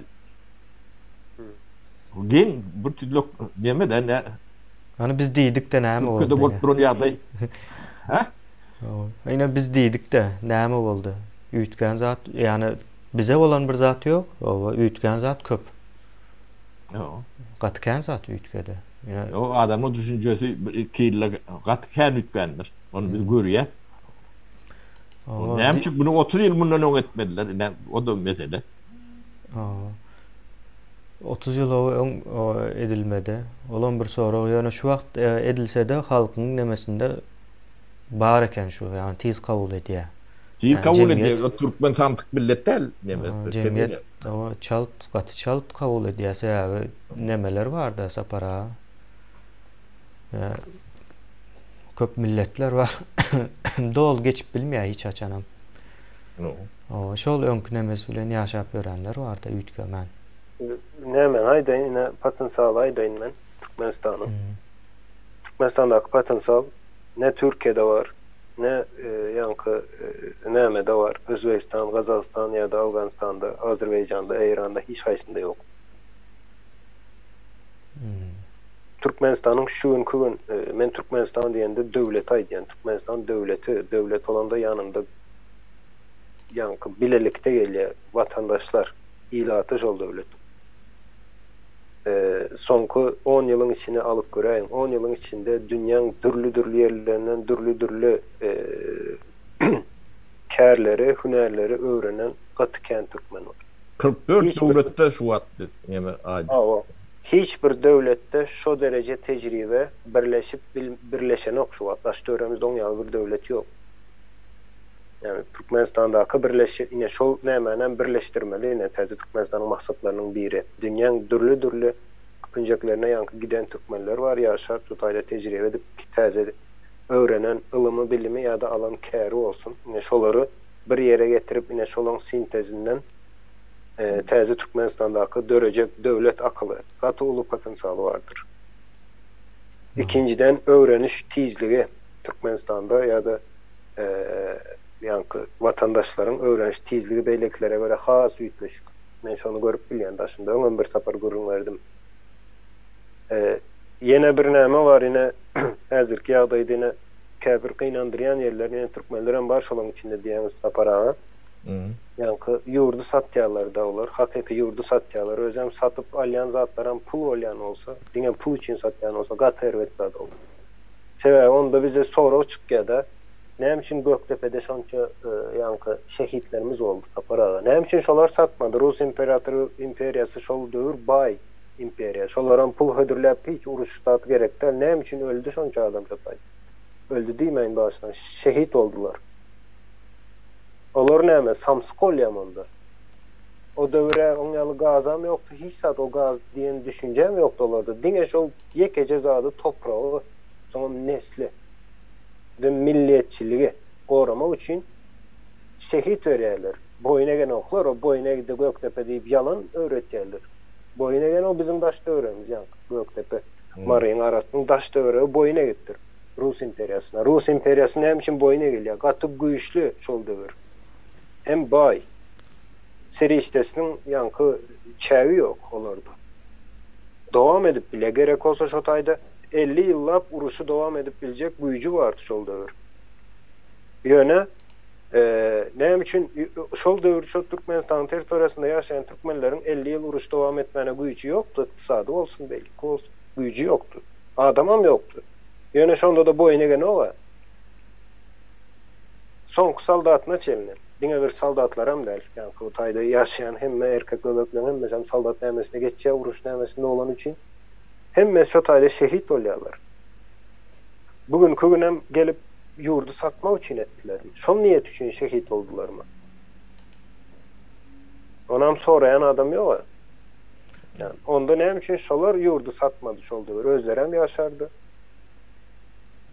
Rus imperiýasy erwet zat diýen ama bize goşulýan ýene biz ýa sen ulan ýaz territoriýaň ýene sana degemiz ýok. Ýöne Sana pak tekdir ýetdi. Awa sana pak erwet zat diýen ýene şonu etjäs diýe, olaram näme diýe, onu etjek bolsaň onda meni önce birinji öldür ýok et, soň edip bilersiň. Ýöne men diýrik hem diýe. Şu territoriýada söz eýesi men boljak diýe. Olar belki güýjüniň ýetmejegini bilýändir. Ýöne ine ýanky milliýetçilik duýgusy. Şuňky milliýetçiligi köp adam erwet diýen bolsa da men aýdyn şol adamlar boş ýere ölmedi. Onun boş ölenini ine bugünkü gün biz näme edip bilýäs? Awa boş ölüpdirler diýip aýdyp bilýäs. Yani bizim şoňa hakymyz var. Ve ona ýanky türkmenler satýan bolsa ýurdu. Onda biz şolaň nämesini boşa çykarýas diýip. O gaty erwet zat. Hiç bile hemmemizin bir kemçiliğimiz vardır, bir problemamız vardır. Hava yaşayışımız erwet. Bizde şu zat yok, o yok, bu yok. Yok olsa sen eye çıkmasan ne edip bolsun bir zatın? Birinci eye çık şoňa. Tarihine eye çık, şehitlerine eye çık. Ol ansat zat däl, siz üçin tarih hava 100-näçe ýylyň bolup geçen tarih hava ölüpdirler näme diýip aýdyp bilersiňiz şu gün ýöne siz özüňiz barlap görüň bir. Ol döwrüň şertleri bilen garşyňda düşman var, näçesi güýçlü, elindäki ýanky ýaraglary senkiden has güýçlü, gelişen ýaraglar, sen elinden gylyjyň var, atyň var we ynanjyň var özüň türkmenligiňe. Ýene şoň bilen hem söwüş meýdanyna çykyp görüň. O ähli Orta Aziýada garşylyk görkeden diňe türkmen şol Göktepe nämesi. Ähli Orta Aziýada. Awa. O tariham şol tariham saparaga tarihçi men näme üçin ýok diýen Türkmenistanda. Şol tariham bize oýunjak ýalyk oynadyp öğretýärler. Başga hilede üýtgedip. Hiç hile bir sıylamak şol zatlary, hormaty, şoňa eýe çykma hiç zat ýok. Şoňa tarihçi diýip bolýar. Pedagog diýip bolýar şolary. Yani yine ýöne köy zat bul. Bu zatlaram indi bu zatlaram belki aýtýanymyz üçin biz düşman oluruz ýene. O beýletin birleşdi diýip kitap ýazyp berenler üçin düşman biz şeýlere bolmaly. O nämesi var da bu zatlaryň bir adamlaram näme etmek gerekdir. Ne şu gün gözüňe ötüriň siz ine ömrüňizi sarp edip bir jaýys talýaňyz ýaşasyn şu taýda çagalarym diýip çagalaňam gelýär jaýyňam ýekkä gidýär işi derdi ýok jaýyň bilen daşarda gezip dur. Şoň ýaly bolsa näme pikir edersiňiz? Näli duýgular bolar sizde? Olara jaý salmady, olar janyny berdi. O taýda ýitirilen ýanky belki şol döwür Türkmenistanyň ýanky milliýetçilik ruhy we hakyky türkmenler şol wagt ýitdi men pikirimçe ýitirildi, gardylar hemmesini. Owa, onu iş edip iyi şey edip deme diyorlar. Şu atlarım ne şu biz şolong demeti ne yani Göktepe'ni kovuya atladın aydın. Ne ben şolong çoğulukları olmalılar. Ne kakam karlık nemeli atalamızlık nemeti. Yani bir bağa diye son katı durdu polot diyorlardı. Şu Göktepe'den çıkıp kaydiyorlar bunun içine. O yaralı, nemeli şu kumda yerleşiyorlar. Şu kumun hayatı kuyusuna varsan ne bileyim neme kardeşler vardır yek çopan olup. Sovet nemesine katışan yeri yoktur. Antadan sat. O şu neme gelenin, hortum gelenin bilmeyenli öğrenlerim var da arasında. O öğrenlerim boyunu veren oklar adarlarını der. Yani şu tonku otu dille olurum dahil attırdım. Mesela şu taydan yerine fondu. İş edip şu vatançı deme olsa her 10-15 yıldan kadıyadılar da. Ben partağın içinde işledim de. 20 yıl oluyor. Her 10-12 yıldan ulu neme geliyendir. Yani bağırlar, o partaçılar hem meceti oğruyu değmeli. 200 adam yine batyalar. Bunun yürüte diyenler. Aktif merepiyattir. Birinci dene partan katı öğrenimliliğini halka düşündürmek, halkın beynine takmak, ağının aşağına tokmurlar. İkinci dene büyük demonstrasyon olmalı. Olmasa meyletin partayı görecek ne mi adam afat değil. 60. yıllara çenine pasport vermen şeyi takladılar da. Kalkozçuluğun pasportları 60. yıllardan sonra verip başlandı. Şehre daha da gelip bilen oktular. Şu atkı yağdayı var hani pasportsuz yağdayı. 60. yılların sonra alak yağdayı var. O yerlerinde pasport hemmeti yoktur. Adamlar gidip bilenlerdir.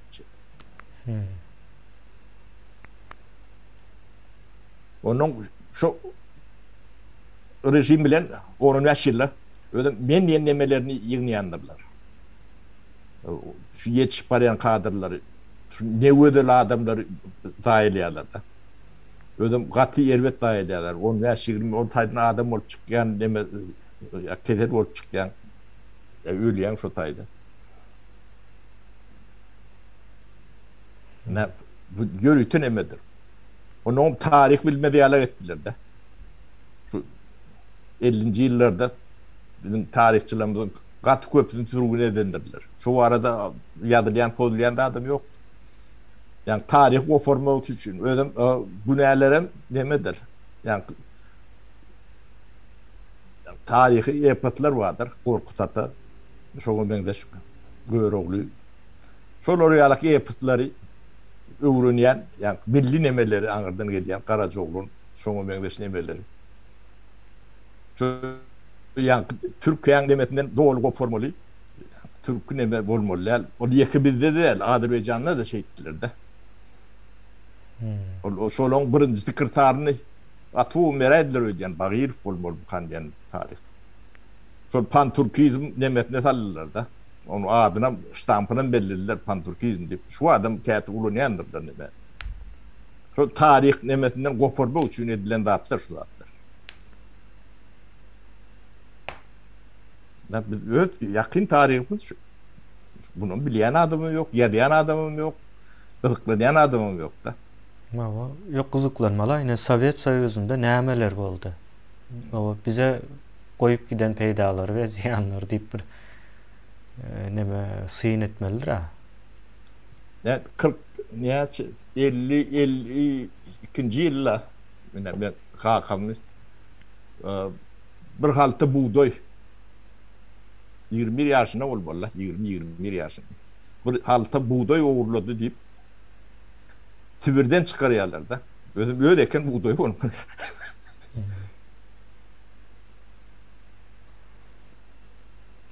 Ne şu adam şu ne diyorlar da ne şu at yağdayım şundan. Ya o şu adam şu. Yo neme arkadaki o neme üytgeni yok da yine Şoňa geljek bolýas.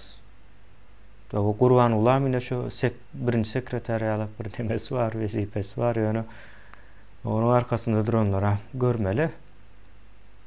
O diýen näme bolýandan bilen o Gurban geldi diýen oglunyň da onunla hiç zat ýok. O döwlet ýönetme beýlede dursun. Sen aýdym aýtmaly diýse aýdym aýdýarlar, kitap ýazmaly diýse kitap berýärler elinde. Ine şunu sen ýazdyň diýärler. O habary ýok onuň ýazyp ýazmadygyndan. O itiň heykelini gurduk, şonu baryp açmaly diýärler. O olan baryp açýar. Şonuň ýaly. O näme diýärler? Özüni goramaly ine şu wagt edil Türkmenistan üýtgejek bolup dur. O üýtgejek bolýan bolsa näme etmeli bolýan? Gurban ulyny görkezýän. O ýekeje güne karşı.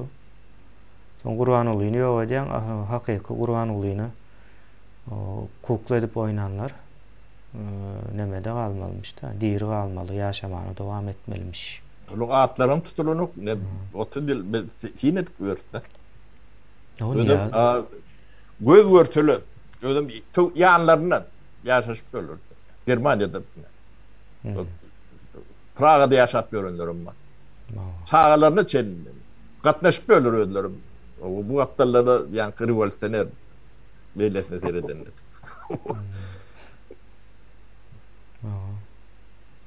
Onun hedefi başkalarını görküdüyendirler. Kemin ervet diyendir.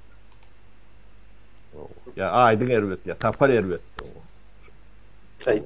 Sizin bektarçılığın şunlardan niyeler? Şol meselede de ol ervetin nämedigine men bilemok, oýun nämedigine bilemok hakyky. Böyle ervet diýeli, kabul edeli ervet.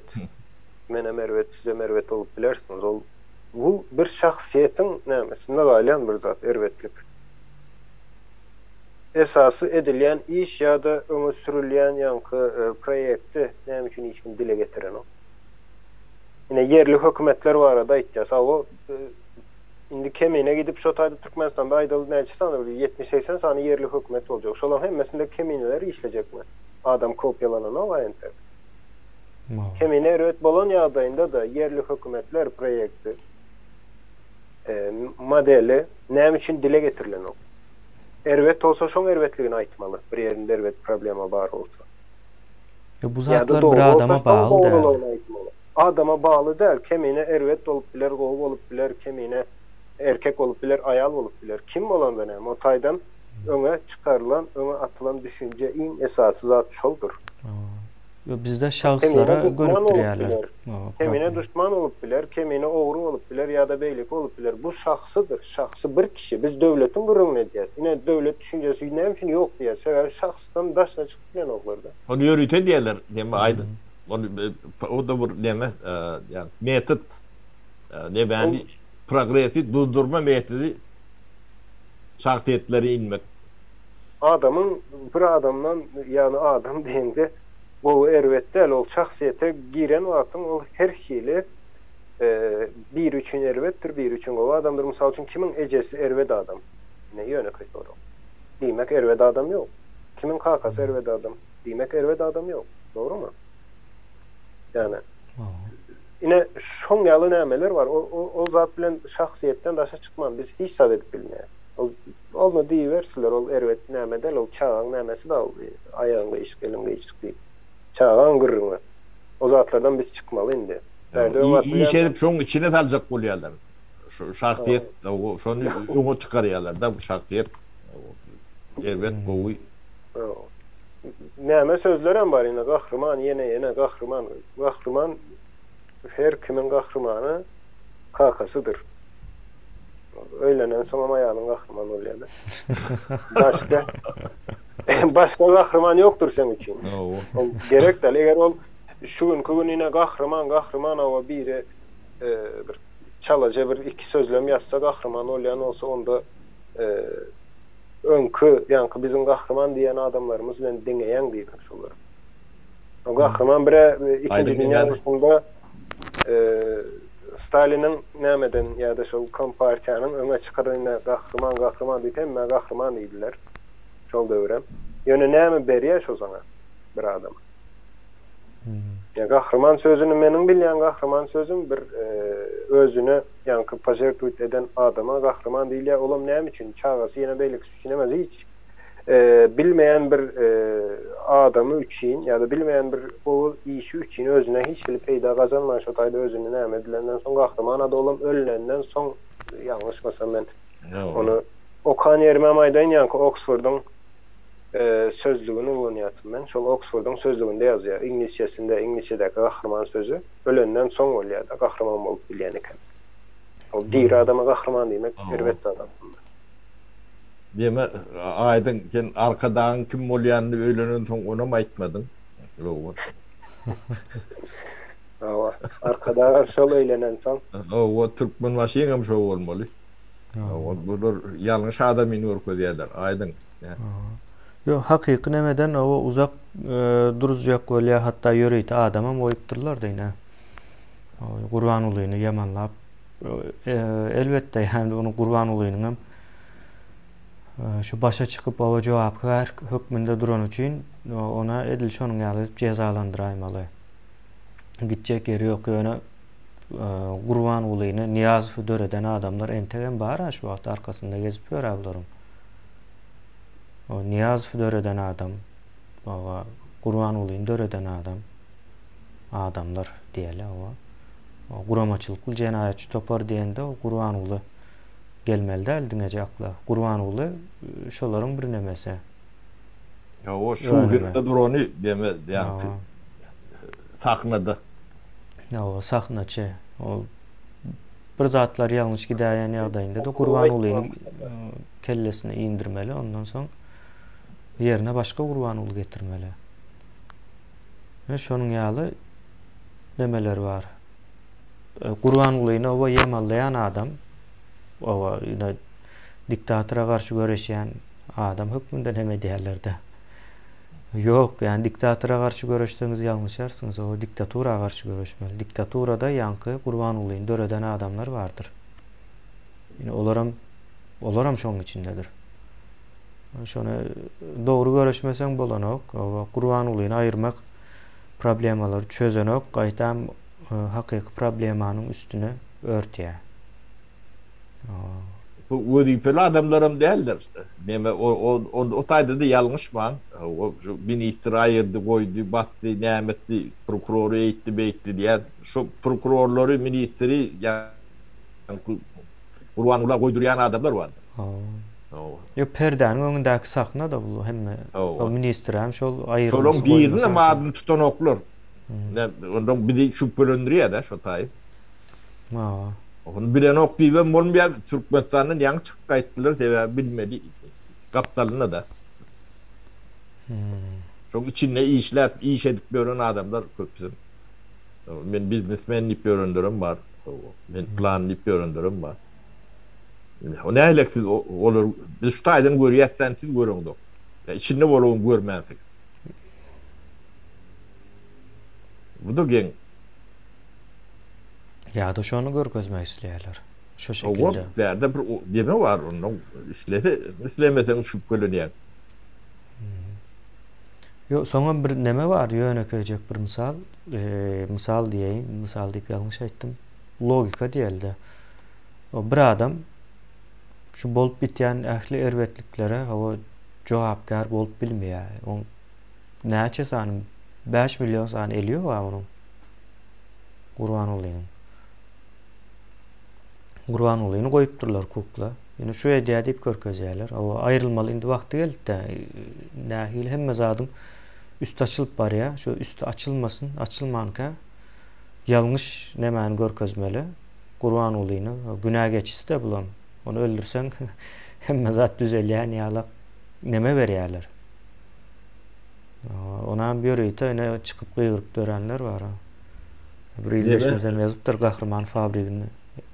Kemine ne bu zatları hem bezini konkretleştirmeliler. O obyektler vardır. Yine şu kurulan oteller vardır. Şunun hem mejetini alıp ne iqtisadi institut var bizde. Narkotik iqtisadiyatçılar yetiştirdi diye. Ne şolur diplom işini analiz ettin. Näme getiripdir, näme götürüpdir şu oteller. O kim intihatri Yani çünkü tallıptırlar. Şu näme girdeci veriyor yani haydak çıktıcı eddi. Yani şu ediliptir. Analin et boluyor. Diplom bir işiniz şu. Ya da ne olimpiyada geçirdiler. Bilmedim sen 4 milyar diyen olan o da 4'ün işi der. 8-9 ondan 10 çıktı diye mi kendi? O şu iqtisadiyetini hataplan. O näme getiripdir, näme götürüyor. Şu atıyorsun şolu saklamak için näyilik çıktıcı diye. Ayvalanı saklamak için o näyilik çıktıcılar kim çıkmıyor diye bunu karşılıyor. Da 2 aydan kendi işleme mümkünlüğü var. Hava şartlarını var. O. Bu kim cevap verecek? Yani köylümüz var. 6-7 milyar. Boş yatıyor. Köl kurulanda yine kurban oluyor yok da. Yok orada bolma anladı. Yani köl var, yer var, pul var. Yok şonaydı yani. Bolunda bolma. Hemme zada kurban olu günahkar olsa o yine köl kurulanda kurban oluyor yok da. Kölün hasan son kimden soramalı. Kimin inisiyativati? O haysi institutlarda külçeni verttir. O hayta alimler bunu da külçeni verttir. Ama yine şu zatları yine üstü örtülmesini. O yankı dünyada çölün içinde şu tayda o oyun bağdığından bile yok. Bir aydan olmalı. Ana indi şol adamlar değil eder. Kim? Ne sorun çağlarına Polşa'da oturmal yaşat böyle.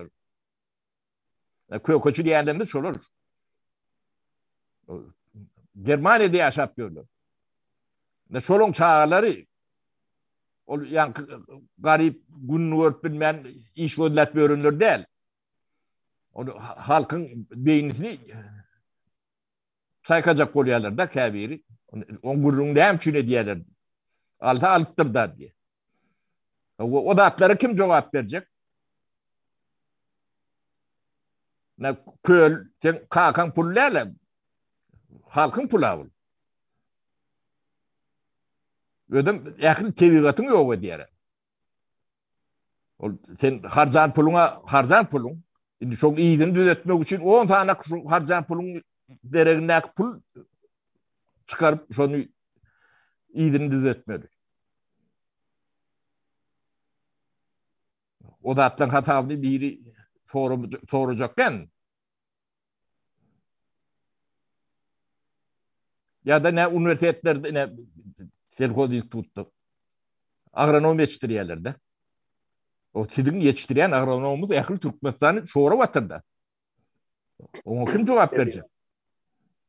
Şol näme vardı yine Sapara haberde iki tarafını men aydın şol edilen işlerin, şol edilen zadım. Yine vatandaşlar üniseriklerin pul tapmakta yani Türkmenistan'ın içindeki şartlara ait yani hazır şol köldeydi, ondan sonra beylek obyektleri var. Westminster'deydi yine Sonyalık aeroport. Sonyalı zatlar kurulayan olsa ol sizin pulunuzdan urulya. Şol zatlar neyse köp kurulsa şonça köp işlemeli olayan çöreğini tapmak için. Ya pulam değil verdi sen hizmetin. Aydalı günlük 4 saati işlep yaşap bilen olsan şu zatlar kurulup başlaran velin sen son günlük 10 saati işlemeli olursun. Olam dine karnını doyurmak için. Başka zatlara o tayda ölçenlerini olan hesaplanan olan. Dine karnını doyurmak için şonça işlersin. Şonun için bizde yankı doktorlar gidip pahtada toplaya beylekine medya hem merdi işlemeli oluyor. Beylek adamlarım aydalı bir ay işlep bir telefonu terzeleptir diyen adam var mı? Yok. Mümkün değil. Yöne yaşap olayım, hava yaşap olayım. Yöne ne için şonyalı obyektler köp kurulsa halk şonça köp işlemeli. Olar karnını doyurmak için. Ne için sizin hizmetiniz ol pul önümdür. Önüm öndür yani istendikleri işte. Ol önümlerim girdecisi aydalı son 5 manat olsa sana son 1 manadan gelen o. Men umumun devlet meşverinde aytdığım zatlar. Mesela gaz çıkarılıyor, beylek çıkarılıyor, satılıyor, daşından beylek investisiyalar vardır, yeneler vardır. Şol zatlar aslında hazinankı. Hazinadan hem göne halka dargadırlandır eden işine göre. Yani sen nerçe köpü işlesen hem bayap bilen yok. Sebebi köpü işlerinin peydası yok, o kuruluşuk var bir tarafta. inde tebigatı zayalaya o guruluşlar. İn ervet tarapam şol bolya hizmetinam geçtim. Yani tebigatyny zayalaya. O diýmek näme diýmek? Ine öýüňde, öýüň tebigaty ýa-da ýaşaýan ýeriň tebigaty diýmek şo tak gelip getirýän pul töleýän üçin. Yani bir laboratoriýa pul töleýän, bir maňa şuňaly bir himiçiski bir zat dozuň iyisi gelsin, şuňaly öýüň içine hemmere yankı mebellere şoň doldur diýen, olam gelýär saňa doldurup berýär, puluny töleýän. Ýene soň şonu arasala çak bolýan, ýene şondan köprä pul tölersin, on essesini tölersin, arasalatmak üçin gerek bolsa mebelini çalışmaly bolarsyň, gerek bolsa başga öýe göçmeli bolarsyň. Ine kölem, ine şoň ýaly edildi Türkmenistanyň tebigatsız biz adam şol tebigatyň içinde ýaşaýan, şondan dem alýan. Yiyecek çöreğin şo öndürüp berýär toprağın sana. Ýene şonu zayalamak üçin hem ýanky sen hyzmatyňdan owurlap, şoň puluna zayalaýarlar. Ýöne indi düzeltmek üçin hem ýöne şu güne çen onu düzeltmeli diýen adam me bolsa paraga. Yok, ılım var. Aydın ne institutlar var. O institut jemli değil diýip bir ýörükde institut var. Bir durumda bilen ok şu wat näýlik. 3-4 tane ykdysady institut var. O şular näme üçin öwrenen okşudatlary? Şu wagtdan bar biz Aydın bilen okuduk sapara sözüňiz böleýin ykdysady hemen ýazypdyr Aydın ýadyňa düşýän bolsa. Mene kommunizme dogry gidip barýan ýalak duýdum özüm onuň bir sahypasyny okan bardym. Referansam nämetdi? Niýazmyň bir kitaba referansy bar. Hawa. Ýalnysmasam. Hawa. Gülkünç bir zat. Şolar ine bu institutun nemesi onu bir tap bilsek yine de bir ekrana da çıkaraydık bu kendi yani öňräklerde. Şu kitaplardan o netije çıkarıp yurdun hava düzeltip ne cinayetçiler şolar ne cinayet diýen adamlar şolar. Oğurluk edem zoklat diýip demek pokunu ýmediler. Ine watanyny satýan adamlar şolar. Ya da yukarı okul cayları var. Student 4-5. kursda diplomlu iş yazmadılar. Yadıyandırlar. Kursa o işleri yadıyandırlar. Bu realini iktisadiyatın bilen, tevigatın bilen, o yerin demesi bilen bağlı olmalı bu datlar. O şu datlar neyem çünkü öğrenen okulur. Öğreden okulur, yalan okulur, kılıklanan okulur. Bilyenin bir o var. Biz şu tayda oturup bilyetler şeyde olurdum. Onun iktisadi deme paskalap student çıkarıyorlar o tayda. Bir gidenen pul alıyorlar. Bir gidenen pul alıyorlar. O nihayet iktisadi sisteman bağdığını bilen okulur. Sapara şu pulları o izin alsın o taze Türkmenistan'da geçen o diplomlarını hiç versem. Geçeriyorlarım der. O pullarını şu muallimler tapdı izin alsınlar. O hazırdan maslahat yine. O yani göreceğe verdim bu sonu yok. Yine ben kâbur nemeleri onu kat gitmeyin yani. Olmasa bu datlar yönü ödödünün bolyan dat derler. Yani bizim bir günahkar değil, bir adam günahkar diye de. O bir giden o nem pudaklar näme onda? Yo bolya olaram günahkar değil olsun da bir giden edilen işlerin nemesini kimden soramalı? Gurban ulam aydalı o yüreği ağırdan öldü gitti diýeli. Ertesi bir gün o neme oldu? Yurt birden ütkedi. Soň biz kimden soramaly bu jogabyny diýmek. Ine ýanky muallimler var. Sorulmaly da bu hökman suratda nemesiz galmaly. Sorulmaly öýlerim kemine ne berdi bir zat bar da. Ine Türkmen kümtükru diýilýär. Şular şulada gaty düşünýärler, bilýärler.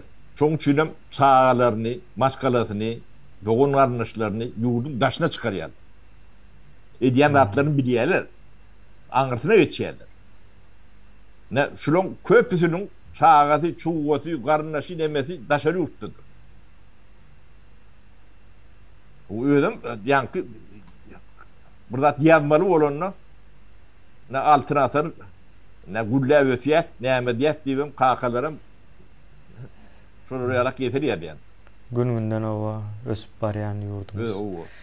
Gün-günden ösüp bar ya. O çağlara mı ne demedi Polşa'dadır. Latvia'da, Litva'da, Avrupa, Avusturya'da, Germanya'da, Angliya'da.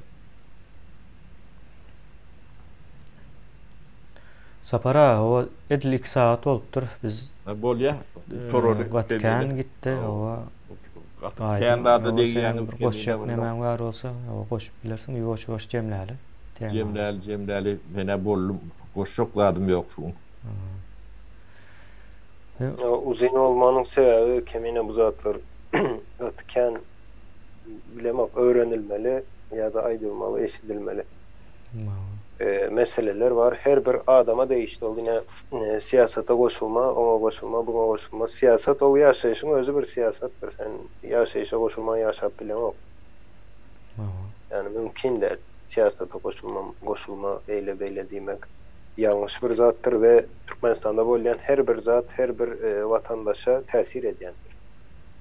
Eğer tesir etmeyen olsa onda koşulmayan, yani tesir ediyenlik için sen koşulaymalı çoğuna. Olmasa sen kellendeki yani beyin ya da akıl ol sana değişil değil oluyor. Yine değil yani ediyen olsan, ama koşulma diyen de koşulmayan olsan, ama gel diyen de gelip git diyen de git diyen olsan onda hayvan bilen denecek. Ben gittim yalak oluyor da. Ben gittim gelliye gittiysen gidiyen demek abi. Aydın. Oturuyor. Yok orada yankı ittiniz hem kendisine İslamak menberdi. Olarım ama yine azıcık olsa da öz refleksleri olsun yankı nemesi vardır. Sizi dinlemeyen yeri vardır olarım ama. Edil robot yalı oluyor vatandaşlar. Şol yine in ervet adam şol. Türkmenistan'da. Ol Türkmenistan'ı düzeltmek barada da ol gönü Türkmenistan'ın birinci nämediğini düşünmeli. Her bir Türkmenistan vatandaşı Türkmenistan'dır. Ol birinci şol özünü düzeltip başlayan yankı bir cayı renkini yıkayacak olsan bir adama kıyın düşer. Yani bunun sana adam gelip her kaysı bir sani kerpicin renkini boyasa eyyem yıkayacak renk çıktı ya orta. Ansaat çıktı. Bulam edil şoň ýaly her kim öz maşgalasyndan, garyndaşlary bilen, beýlekler bilen şu zatlaryň gürrüňini etmedi. O cenayet etmek ýene oň ýaly zat däl berdi. O konstitusiýa bolmadyk ýagdaýynda da moralny haklar diýilýär ýa-da moral tertip düzgünler bar. Ne şolary göz öňünde tutup işläp bolýar. Konstitusiýa adam dören wagt konstitusiýa kanun diýen zat ýok, soň dören zatlar o zatlar. Türkmenistan'ın içinde de birinci yolu özümüzün daştöreňizi üýtgedip başlamak diýmek Türkmenistan'ı üýtgeýe diýmek. Ol şuň köne ýem üýtgep bar ýa-ni gaýdan zadym bar Türkmenistan'ın daşyna çykan vatandaşlar öňküsi alap däldir ýa-ni başga adamlar. O Türkmenistan'ın içinde yetiştirilen Türkmenler däl ýem üýtgeçik ol ýollaryň yapıklığım köp aydılya, haçan açılar. Yollar açsa, o açılandan son käbir üýtgeçiklere karşı şu an aňyrda hiçkili mekanizm yok. Yani tutup bilmeýärler de. Olaňam gorkýan zady ol halk köçe çykar ondan gorkýan zady şol daşyndan gelen adamlar Türkmenistan'ın içine näme alyp geler? Informasiýa alyp gelýärler. Olaň gorkýan zady informasiýa. Siz şol Türkmenistan'ın içine bilim alyp girýäňiz ýanyňyz bilen. Onam renkten hem görüp bilen ok, beýlek hem görüp bilen ok. Bilimiň soňaly bir okamalan ok bilimi. Bilim islendik granitsany geçip bilýär. Hiç gelip onu barlap bilen ok bar sizin bilimiňize. Şoň üçin açyp bilen ok. Bilim geçýär içeri. Bilim geçen soň Türkmenistany üýtgedýär o bilim. Onu hem saklap bilmeýärler. Bolmasa ol halk köçe çykmagandan gorkýan bolsalar, olar ona taýýarlyk görüp biler. Onu çözüben biler. Yani olar bilimden gorkýar. Başından giýecek bilimden gorkýar. Mawa. Şutaýlyndy gutaraýaly. Soň ýalyrak ýöne bilimden olar gorkup biler, ýöne köpçülik gorkmaly däldir. Watandaşlar bilim iň esas, iň gymmat zatdyr. Hatda pul töläp almaly bolsa da şonu alın. Men aýdym, menen bilim üçin pul tölendirin, köp pul töledim hatta ýöne şonu ona sedip izne berdi şolmaga. Pulu izne verdi. Bilimin özem kaldı, pulam kaldı. Onu näme etmem gerekler. Yani bir bina kursan, şonu izne vermek için garaşsan, izne veren zaman binanı täzelemeli, olya üýtgetmeli. Burada ýöne bilimde o zat yok. Bilim hem işelik sana berýär. Bir sapar alyan şonu, Soň hemişelik sana hyzmat edýär şol zat. Erbet zat bäl ol. Aydın ben bunu cemläyin ne sizin baýlygyňyz sizin eliňizden alyp bolunmaýan zatdyr, alyp bilmeýän zatdyr. O da bilgidir, ýani bilimdir. O kelläň sizin baýlygyňyz diňe şodur. Galan dadyňyz o bir gün tuwada ýerde wagt der, bir gün militer wagt der. O bir gün başga zat ýöne bilgini hiç kim näsen baýlygyň diňe şodur. Galany atnasy içindir. Şertlidir. Şoň üçin bilgini gazanyň öwreniň şol tiri bagat netjegem köp ýaşatjagam şodur. Bilgili instruktor adamyň ömrü beýlekliňden kän bolýar diýip näme şonu tuğut edýär. Täze Türkmenistana da diplom gerek değil, bilim gerekdir. Mawa. Yani men diplomum yok, işläp bilmerin der. Belki täze Türkmenistanda diplomum yok, ýöne prezident bolup bilersin. Bilimin esasında bolarsyň. Beýleklerden ýöne artykmaşy bilimin bolmaly, şo taýyp çykyp bilmek üçin sen. Ne şoň ýaly sistema hödürleýär, sonra kemenlerden aýdyp başlar, ýoş giň işleýin. Mawa. Bolýar onda. Bolýa, ýyldaşlar sag boluň, taglykly görşeli ýigitler size de köp sag boluň. Bolýa sag bolun, Sapara kemine vatandaşlar sag bolun.